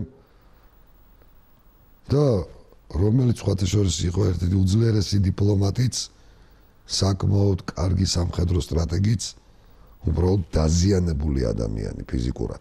და ვიტყვი ერთ რამესაც, იმ დროინდელ ირანის მოღვაწეთა შორის ალბათ ყველაზე დაცლილი რელიგიური ფანატიზმისგან. ადამიანი, რომელსაც აი რელიგიური თემა ყველაზე ნაკლებად ალბათ აწუხებს და მის ორ დასტურს ვიტყვი. პირველი, საჭურისობა, რომელსაც ისლამი საერთოდ გრძალავს და უცხოელებს ასაჭურისებდნენ და ისე ყიდულობდნენ ხალხს განსხვავებით თავისუფლად ბიზანტიელებისაგან, ეს კაცი საჭურისია. და მეორე, ეს კარგად იცის, რომ ისლამთან შეუსაბამობაშია, რომ გქნება თუნდაც შიიტურთან, მისი პირველ კაცობა. და მეორე, მიუხედავად იმისა, რომ საჭურისია, მას მოეწონება ულამაზესი ქალი და მოიყვანს ცოლად. ახლა აქ ჩვენ სექსიზმში არ გადავიზრდება ჩვენ საუბარი, რა თქმა უნდა. უბრალოდ მას უნდა რომ ყავდეს ირანს დედოფალი და მოიყვანს ცოლად და ცოლს სახელსაც კი არ შეუცვლის. და მთელი ირანული ისტორია იცნობს და სინამდვილეც მას მარიამ ისრაელელის სახით, მარიამ ებრაელის სახით. მართლაც მე ეს მარიამი აღა მაჰმად ხანის სიკვდილის შემდეგ აღდება მისი მემკვიდრის და ძმისშვილის ერთ-ერთი ცოლი ფათალია შახის. და საიდან ვიცით, რომ ისრაელელია, იმიტომ რომ არ არეოდა. ორი ყველაზე ლამაზი ქალი იყო ირანში, ფათალი შახის ცოლები. ეს იყო და ორივეს ერქვა მარიამი. სხვა პატალი შახმაც არ შეუცვალა საყენი. პირველი იყო მარიამ გორჯი და მეორე მარიამ ებრაელი. ქართველი და ებრაელი ქალები.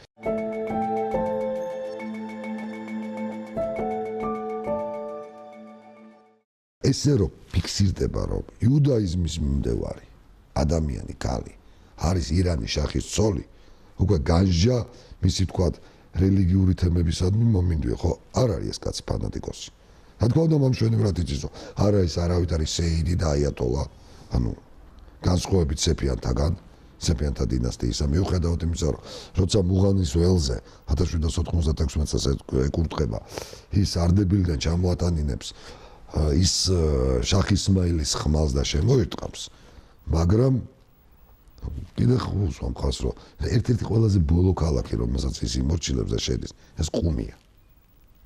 ასევე ის უკვე შახობის პერიოდში არის რომ მეშხეთში ჩადის და თქვა აქტიურდება ამ მიმართულებით. ანუ საუბარი მაქვს მე შეიტურ ცენტრებზე არა. ის არის ცივი პოლიტიკოსი, რომლის თვითმიზანიც არის რომ თავისი საგარეულო აიყვანოს ტახტზე და ყველა საინტერესო რა არის. მართალ ეხა იგონებ რომ ჩვენ თურანის მოდმა დიდი და საამაყოა, მაგრამ თავის თქვა პირად ბიოგრაფიას ის ყოველთვის იწყებს რომ ყველა ადამიანი არის ადამიანის და ევას თავმავალი. და მათ შორის მეც. და რატომ იწყებს ალბათ ას? მე მომშვენივრად იცის საიდან არიან წარმოშობით ყაჯარები. ეს ყიზილბაშთა შორის ერთ-ერთი ყველაზე ძლიერი მებრძოლი ტომი, რომელთა სამშობლოც არის ქალაქი განჯა, აღამ ახმათხანის ბაბუაც, ბაბუის მამაც, პაპის პაპაც ყველა იყო განჯელი და განჯა ყარაბახელი, ისტორიული არანი, რასაც ქვია. და აი ეს თურქულენოვანი ტომი, რომელიც აღმოჩნდა განჯაში, სხვაშორის ანთროპოლოგიურად აბსოლუტურად არა მონღოლოიდური. ვისაც რა არ უნდა დაეწერა, რა მოდგმის იყო და როგორ თურანულ გვარდანაც არ უნდა და ეკავშირებინა თანამედროვე ლინგვისტური ანალიზი პირდაპირ ამჟღავნებს, რომ ყაჯართა ენა, დიალექტი, ეს იყო ყიფჩაღური დიალექტი. და რომ ისინი იყვნენ წარმოშობით არანაირად ოღუზები, არანაირი სელჩუკები. ისინი იყვნენ ყიფჩაღები. დავით აღმაშენებელმა ჩამოასახლა მოგეხსენებათ ყიფჩაღებში 40,000 ოჯახი პირდაპირ ქართულ ცხოვრებაში განასახლა საქართველოს საზღვრების სამხრეთით და სხვათა შორის აი კავკასიური ისლამური წყაროებს თუ დავაყრდნობით, ყიფჩაღებს ჩვენ სწორედაც ვხედავთ კვარსა და არაკს შორის. შემდგომში აქ არიან გასახლებულები და უკვე მონღოლების შემოსევის შემდეგ მოხდა ჯერ ერთი მათი ინტეგრაცია მონღოლებთან. მერე გამუსულმანებმა, მერე გაშეიტება, მაგრამ ეს ყიფჩაღური ფენომენია. კავკასიელია. შესაბამისად რატომ ვამბობ? ერთის მხრივ ეს არის ადამიანი, რომელთანაც დალაპარაკება შეიძლებოდა, რა თქმა უნდა. მეორეს მხრივ ძალიან სახიფათო. სახიფათო იმიტომ, რომ ის არ არის ფანატიკოსი, ძალიან კარგად ერკვევა იმ სინამდვილეში, იმ პრობლემებში, იმ დეტალებში, რაც კავკასიაში ხდება. და ამავდროულად ეს კაცი საერთაშორისო ძალებისთვის კარგად გამოყენებადი და გამოსაყენებელია.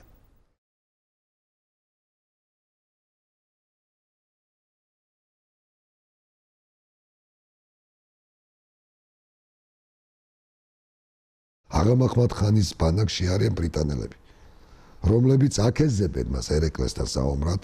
რატომ? იმიტომ რომ ბრიტანეთი ერეკლეს განიხილავს ქართულ-ბრიტანული ტრაქტატის დამარღვევლად. რუსეთის ადმინისტრაციაც ხედავს საერთოს აღამ ახმათხანთან. შეიძლება მოლაპარაკება. პერიოდულად მის ბანაკში იმყოფებიან ბრიტანელი ემისრები. ხა ეს ბუნებრივია, ხო? ბრიტანეთის ოსტინდური კომპანია არის შესული ინდოეთში, პაკისტანში და ხედავენ რომ დაწინაურდა ვიღაცა ნიჭი, მართლა უდაოდ ნიჭიერი ადამიანი, რომელიც არის 5 წლიდან საჭურისი, ანუ ანთროპოლოგიურადაც ეტყობა ეს ხინჯი, იმიტომ რომ საჭურისები ხა სასულ ასაკში საერთოდ არ ეტყობოდათ, ხო? და ამ ადამიანს ეტყობა და მაინც აქცევს იმდეს, რომ ამ ისლამურ სამყაროში ხდება ლიდერი, აშკარად. და რა თქმა უნდა, ბრიტანელები მასთან მუშაობენ. და საოცარი რამ ხდება.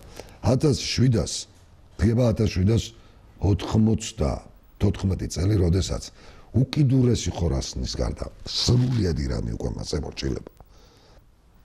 რასაც დღევანდელი ირანის აი რუკარო შემოხაზოთ მის ხელშია და ის გადაწყვეტს რომ თავის ძალაუფლებას დაუქვემდებაროს მისი მამული, მისი სამშობლო, ყოფილი არანი, განჯა ყარაბაღი, საიდანაც ის აწარმოშობით.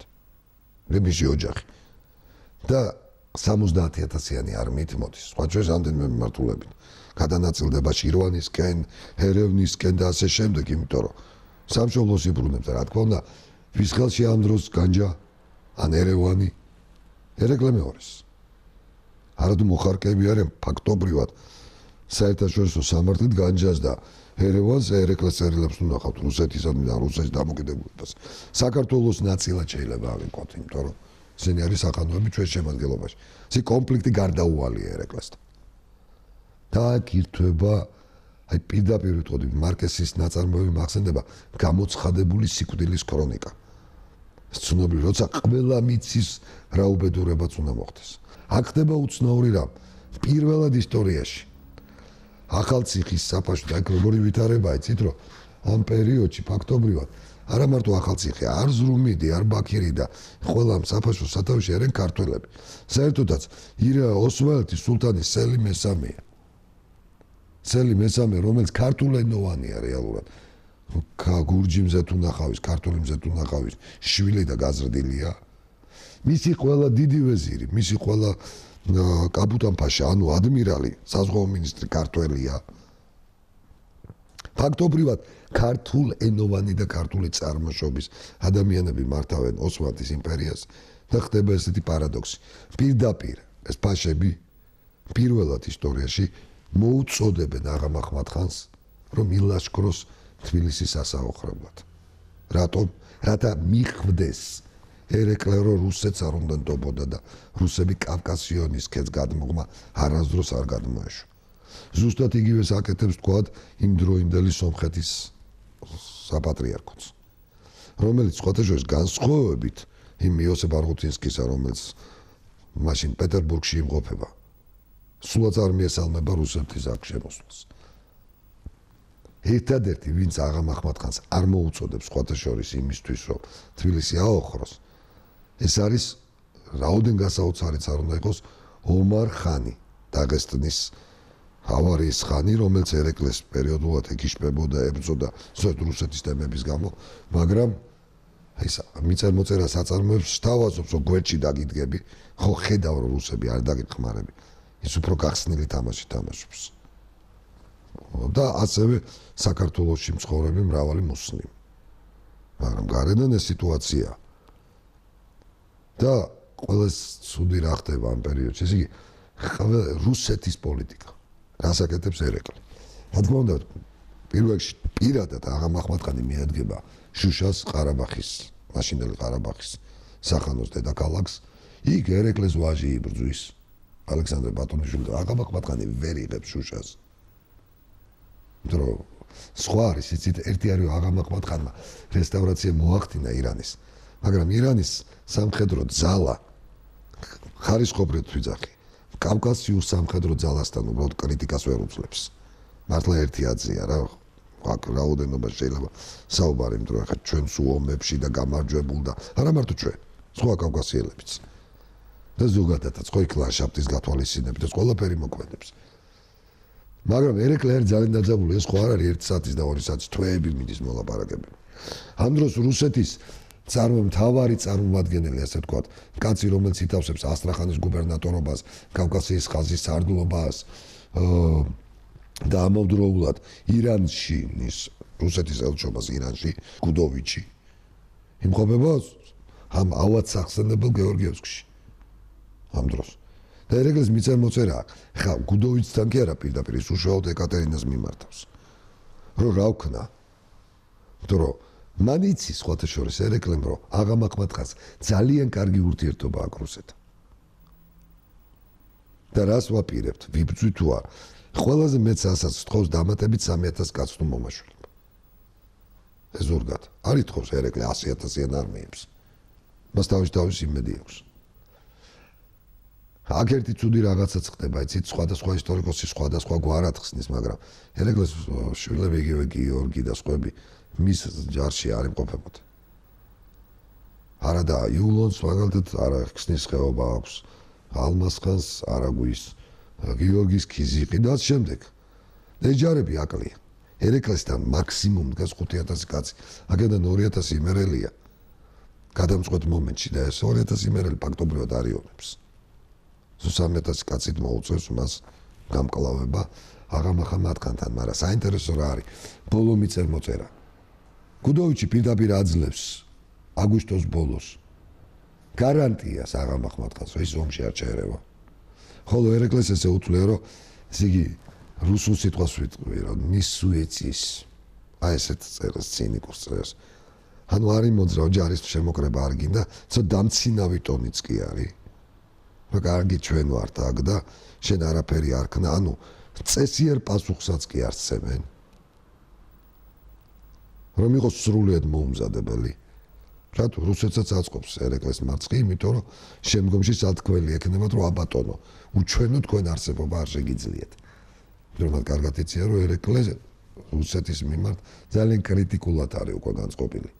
არენდობა წინარე გამოცდილებები. იქნება ტოტლებენის გენებად 1787 წლის გამოცდილებით და მათ ესეთი ამაყი და გამარჯვებელი საქართველო არაფერს არ ჭირდება.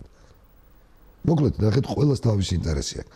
ოსმალებს, ანუ გაოსმალებულ ქართველებს, იმიტომ უნდათ ერეკლეს მარცხი, რომ რუსეთი არ შემოუშვას. ბრიტანელებს, იმიტომ უნდათ ერეკლეს მარცხი, რომ ბრიტანეთი არ შემოუშვას. რუსებს, იმიტომ უნდათ ერეკლეს მარცხი, რომ რუსეთის გარდა სხვა გზა არ დარჩეს. და ყველას უნდა ერეკლეს მარცხი. და შეიძლება ზოგიერთ შვილსაც უნდა, იმიტომ რომ მისი პოზიციები გაიზარდოს მერე. ეს არის საშინელი სიტუაცია.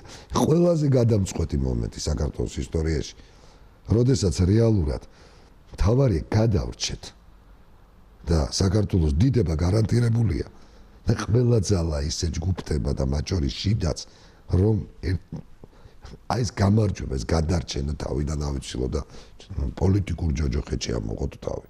და მართლაც ახტება საინტერესო აღამახ მათგანის ბოლო წერილი ერეკლესთან. მიწერ-მოწერა აქვს.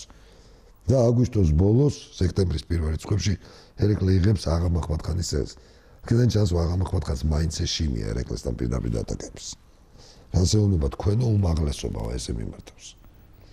რომ აგერ ჩვენ თუ გავეცნობით ისტორიას და წყაროებს, რომ 100 თაობა, ანუ 2500 წელი თითქმის, ზე იწყებს საუბარს კიროსის და დარიოსის პერიოდიდან. საქართველო ყოველთვის სპარსეთის გავლენის სფეროში იყო.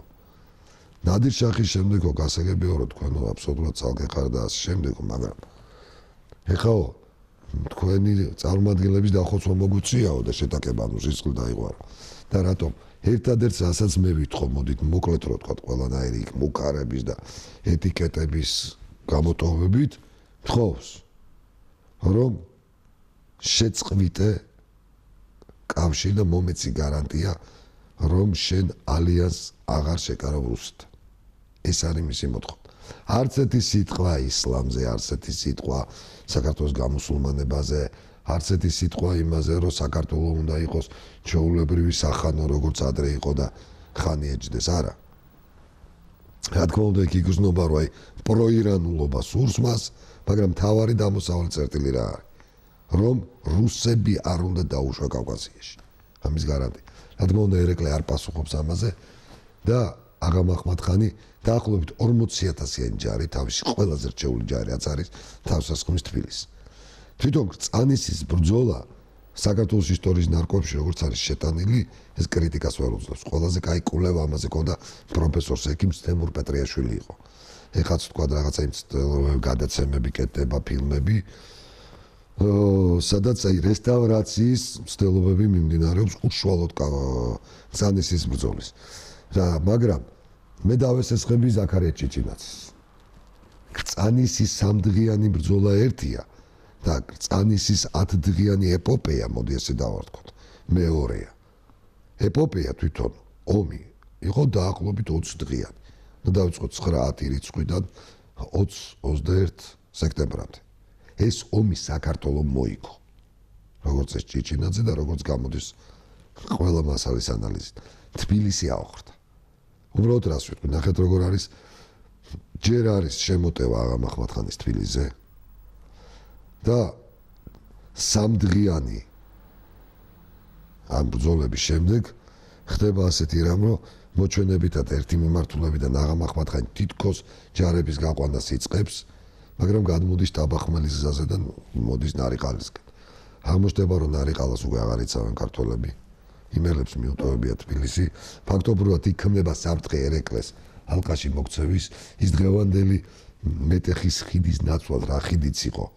აი იქამდე გამორბის წანისი და რო ალყაში არ მოექცეს და სხვადასხვის აი არ ბეზდება მისი შვილიშვილის აღწერა ერეკლეს რეაქციის როცა დაინახა ნარიყალაზე ჩამომავალი ყიზილბაშური ჯარი, რომ ამ ბებერმა 75 წლის კაცმა ცხენი მოატრიალა და გიჟივით გაემართა მარტო მტერზე და შვილიშვილებმა გავკოჭეთო დავიჭირეთო და ფაქტობრივად გაბორკილი გამოიყვანეს ერეკლე და ბღაოდაო ცრემლები ზღვრად მოდიოდა, იმიტომ რომ ხედავდა რომ თბილისი აოხრდებოდა. აი მისი რაშიც ყველაფერი ქონდა ხო კაჩადებული. აქ არ იყო ბრძოლის წაგება მოგებაზე. მისთვის წარმოუდგენელი იყო დაეშვა თბილისში ყიზილბაში. აღამ ახმათხანი თავქუდო მოგლეჭით გარბის თბილისიდან. საერთოდ ქალაქს როცა იღებდა სხვაგანაც აუღია. აღამ ახმათხანს შეიძლება გასულიყო, მაგრამ გარნიზონს ტოვებდა. არავით არის გარნიზონი. მკვდრებსაც კი არ გრძალავს ყიზილბას, მკვდრებს ისე გარბის. თბილისის ბრძოლებში მან დაკარგა 13,000-ზე მეტი კაცი ირანული წყაროების აღიარებით. მესამედზე მეტი მარტო ჯარის. ამის შემდეგ რა ხდება? იქ არის წაგებები თბილისის შემოგარენში ძმის ჯარების შეტაკებებისას. თბილისს აოხრებს ლაპარაკისად მეტი კი ბატონო ხანძარი და უბედურება ხდება, მაგრამ გამოუშვებს 6,000 ყველაზე რჩეულ ხედარს ერეკლეს შესაპყრობად. და აი 6,000-იან რაზმს ჟინვალთან წინ გადაეღობება 300 არაგვის პირალი ხევსური და საქართველოში მცხოვრებ მუსულმანთა შენაერთი. მთლიანობაში დაახლოებით 1000 კაცამდე. და პირწმინდად გაანადგურებენ ამ 6,000 კაცს და ეს 300 არაგველი ხევსური და ეს ქართველ მუსლიმთა რაზმი მოდის თბილისისკენ და სანამ ესენი შემოვლენ ხა ხოგებულოვენ შიკრიკები თავქუდ მოგლეჯით გარბის არა მარტო თბილისიდან მთლიანად საქართველოდან აღამაყვა. ომს საქართველო იგებს, თბილისი გადამწვარი. მაგრამ ამის მიჩქმალდა სწორს ამბობს ზაქარია ჭიჭინაძე, როცა ყვება, რომ ამის მიჩქმალმა თვით მიზნად იქცა 100 წლის მანძილზე.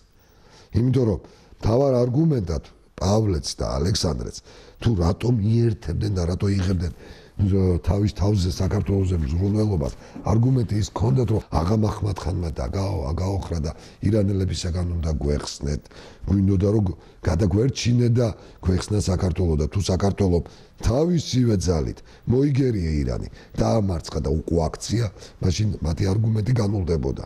და შემდგომში ყველა მოღალატე, ყველა რუსეთის და უпроსოდ მოდი ვთქვათ რა, დამყრობის აპოლოგეტი, ფსევდომწერალი, ფსევდომეცნიერი, ფსევდოკაცი, კაცუნა ცდილობდა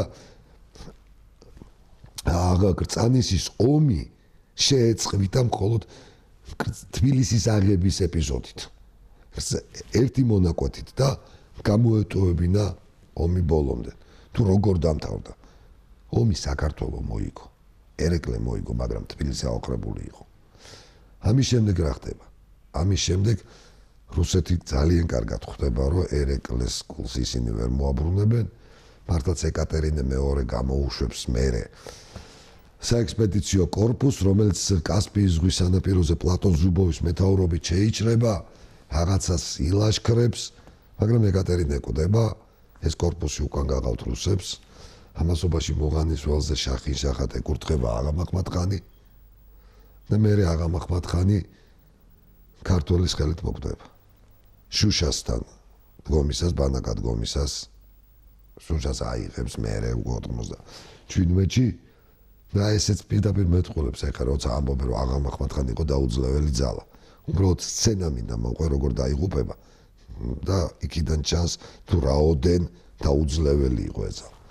მოკლედ მას ეძინა და მის ორი დაცვის წევრი კამათელს თამაშობდა ერთმანეთში. ერთ-ერთი იყო სადეყ გურჯი. ოღონდ ირანში დაბადებული გურჯი ქართველი.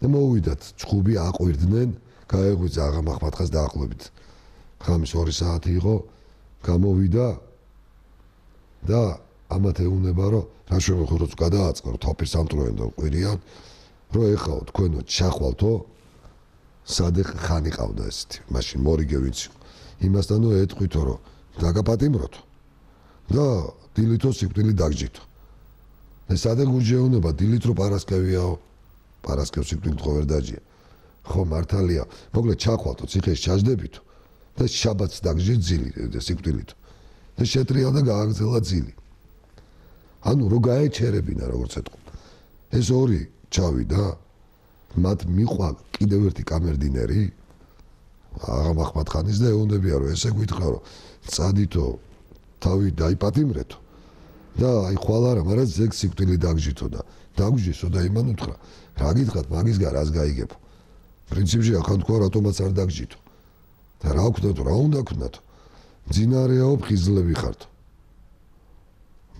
უკვე ასაკშიაო ახალგაზრდები ხართო უიარაღო და სამივე კბილებამდე აღჭურვილი ხართო და ის დამგემუქრათ სიკვდილითო თქვა ხო არ დამუკრები ხარ რა უნდა ქნათ ამ სადეყს უნდა ხაზინის გაძარცვა ხო და ეს სამი მათ შორის სადეყ გურჯის მეტაურობით შევიდა აღა მაჰმად-ხანის საწოლში აქ უწესზე თავი მოაჭრეს აი ესე დამთავრდა ირანის ძლევამოსილი შახის ბიოგრაფია იმორ ჭკვარეყო დარჩა იქ და მე რამდენიმე ხანში დაისაჯნა ფათალი ხანის შახობის დროს მაგრამ ეს სადეყ გურჯი გამოიქცა თბილისში ისტორიკოსმა თეიმურაზ ბატონიშვილმა მონათლა და ერქვა ანდრია მცხეთელი და დღესაც მისი შთამომავლები ქალაქ მცხეთაში ცხოვრობენ ის ხალხი ცხოვრობს ვის წინაპარმაც აი ესე მოკლა აღა მაჰმად-ხანი აი ესე როგორ თქო სულელურ გარემოში თავად განსაჯეთ შეიძლებოდა თუ არა ამ ძალის დაძლევა რა თქმა უნდა მაგრამ რო ყოფილიყო ერთიანობა მაგრამ აქ მოხდა რა ოჯახი ვერ დაშო შმინდა ერეკლესი მაგრამ რადიკალურად შეიცვალა ერეკლეს დამოკიდებულება ყველაფრისგან მიუხედავად იმისა რომ ვითომ ზუბოვი შემოიყვანეს გაიყვანეს ერეკლე მეორე გადაიქცა აბსოლუტურ ანტირუსად გეორგიევსკის ტრაქტატიდან მოყოლებული ერეკლეს ჰქონდა უფლება რომ თავის ფულზე სამხარეს რუსეთის გერბი დაეტანებინა რათა ქართულ ფულს ასე ვთქვათ გასავალი ქონოდა მსოფლიოს ყველა იმ სახელმწიფოში სადაც გადიოდა რუსული ფული და მნიშვნელოვანი იყო ხო ვაჭრობისთვის და ხაზინა ივსება 1797 წლამდე გამოდიოდა როგორც ვერცხლის ასევე ოქროს მონეტებიც ამდაგვარი ასე ვთქვათ გერბით 97 წელს რუსეთმა ჯარო შეერიც გაიყვანა საქართველოს ერეკლემ შეწყვეტა რუსული ორთავიანი არწივის დატანება შიდა ქართულ ფულზე უბრალოდ რატომაც არ უნდა ეხეირა რუსეთის კარზე და მხოლოდ ოქროს ფულზე რომელიც უცხოეთში გადიოდა ჰქონდა და პერიოდულად დატოვებული ორთავიანი რუსული არწივი რო სარგებლობდა რუსეთს 97-ში ეს არა უგრძალობს და რაც აკრძალული არ იყო, რატომაც არ უნდა გამოეყენებინა ხო? საქართველოს ეკონომიკური ხეირი მაინც შეჩენოდა. 1796 წელს, როცა პირველივე ქართული ფული დაიბეჭდება, შიდა მოხმარების თუ საგარეო მოხმარების ყველა ნომინალზე ერეკლე ატანს რუსულ არწივს, ოღონდ ცალთავას, კახურად თავმოგლეჩილს.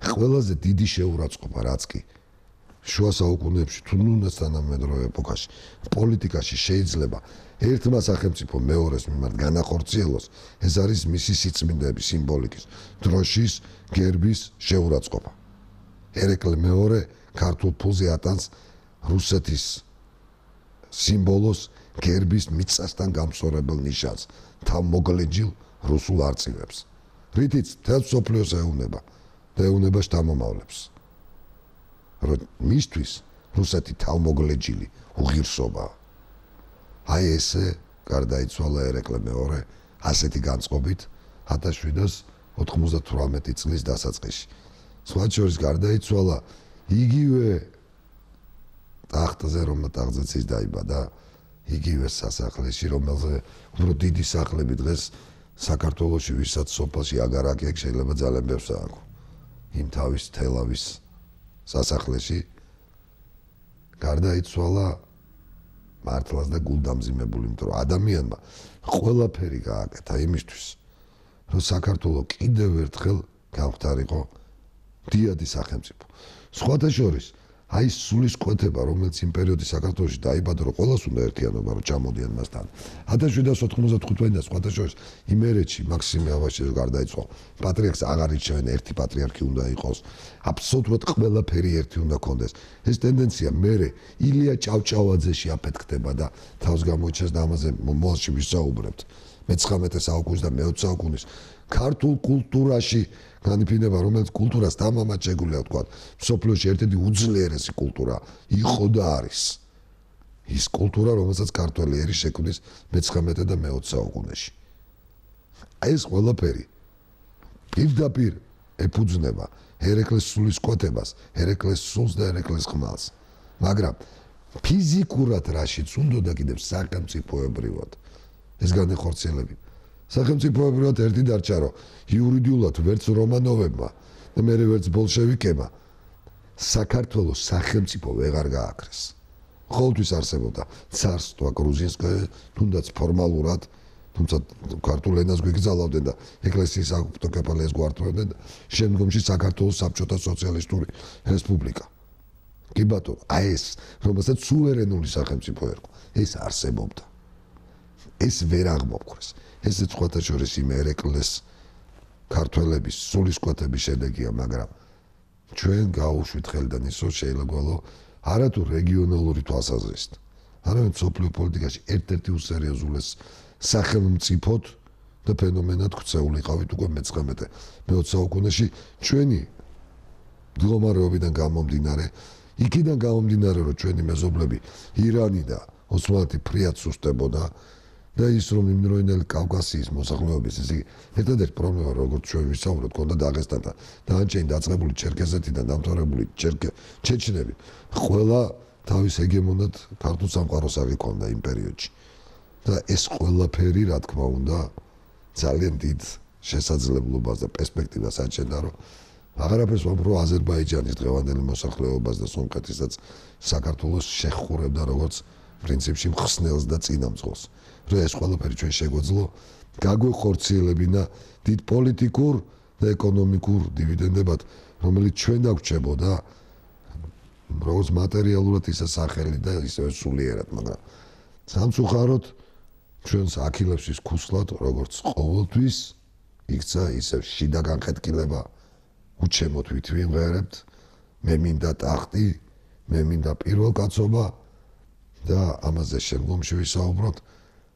ერთადერთი რამაც რუსეთს ხელი გაუხსნა და ხელფეხი გაუხსნა რომ საქართველო დაეპყრო იყო ჩვენი შიდა დაპირისპირება ერთმანეთის გაუტანობა და მეცაც ვიტყვი აღამ ახმათხანი ვერასოდეს ვერ აიღებდა თბილისს რომ არა შიდა ღალატი ის აოხრებაც კი ვერ მოხდებოდა მაგრამ ყველა შემთხვევაში ეს ყველაფერი არის ძალიან დიდი გაკვეთილი იმისთვის რომ ვიცოდეთ რომ როგორც მე-18 საუკუნეში ისევე დღეს და ისევე უძველეს ხანაში როგორც რუსეთი ისევე ნებისმიერ სახელმწიფო ხელმძღვანელობს პირადი ინტერესებით და ეს სხვა სახელმწიფო და პირადი ინტერესი საქართველოსთვის ხელსაყრელი და მომგებიანი მხოლოდ იმ შემთხვევაში შეიძლება იყოს თუ ყველასგან დამოუკიდებლად მართლაც ემთხოვა ეს ინტერესი ქართველი ერის და საქართველოს პირად ინტერესს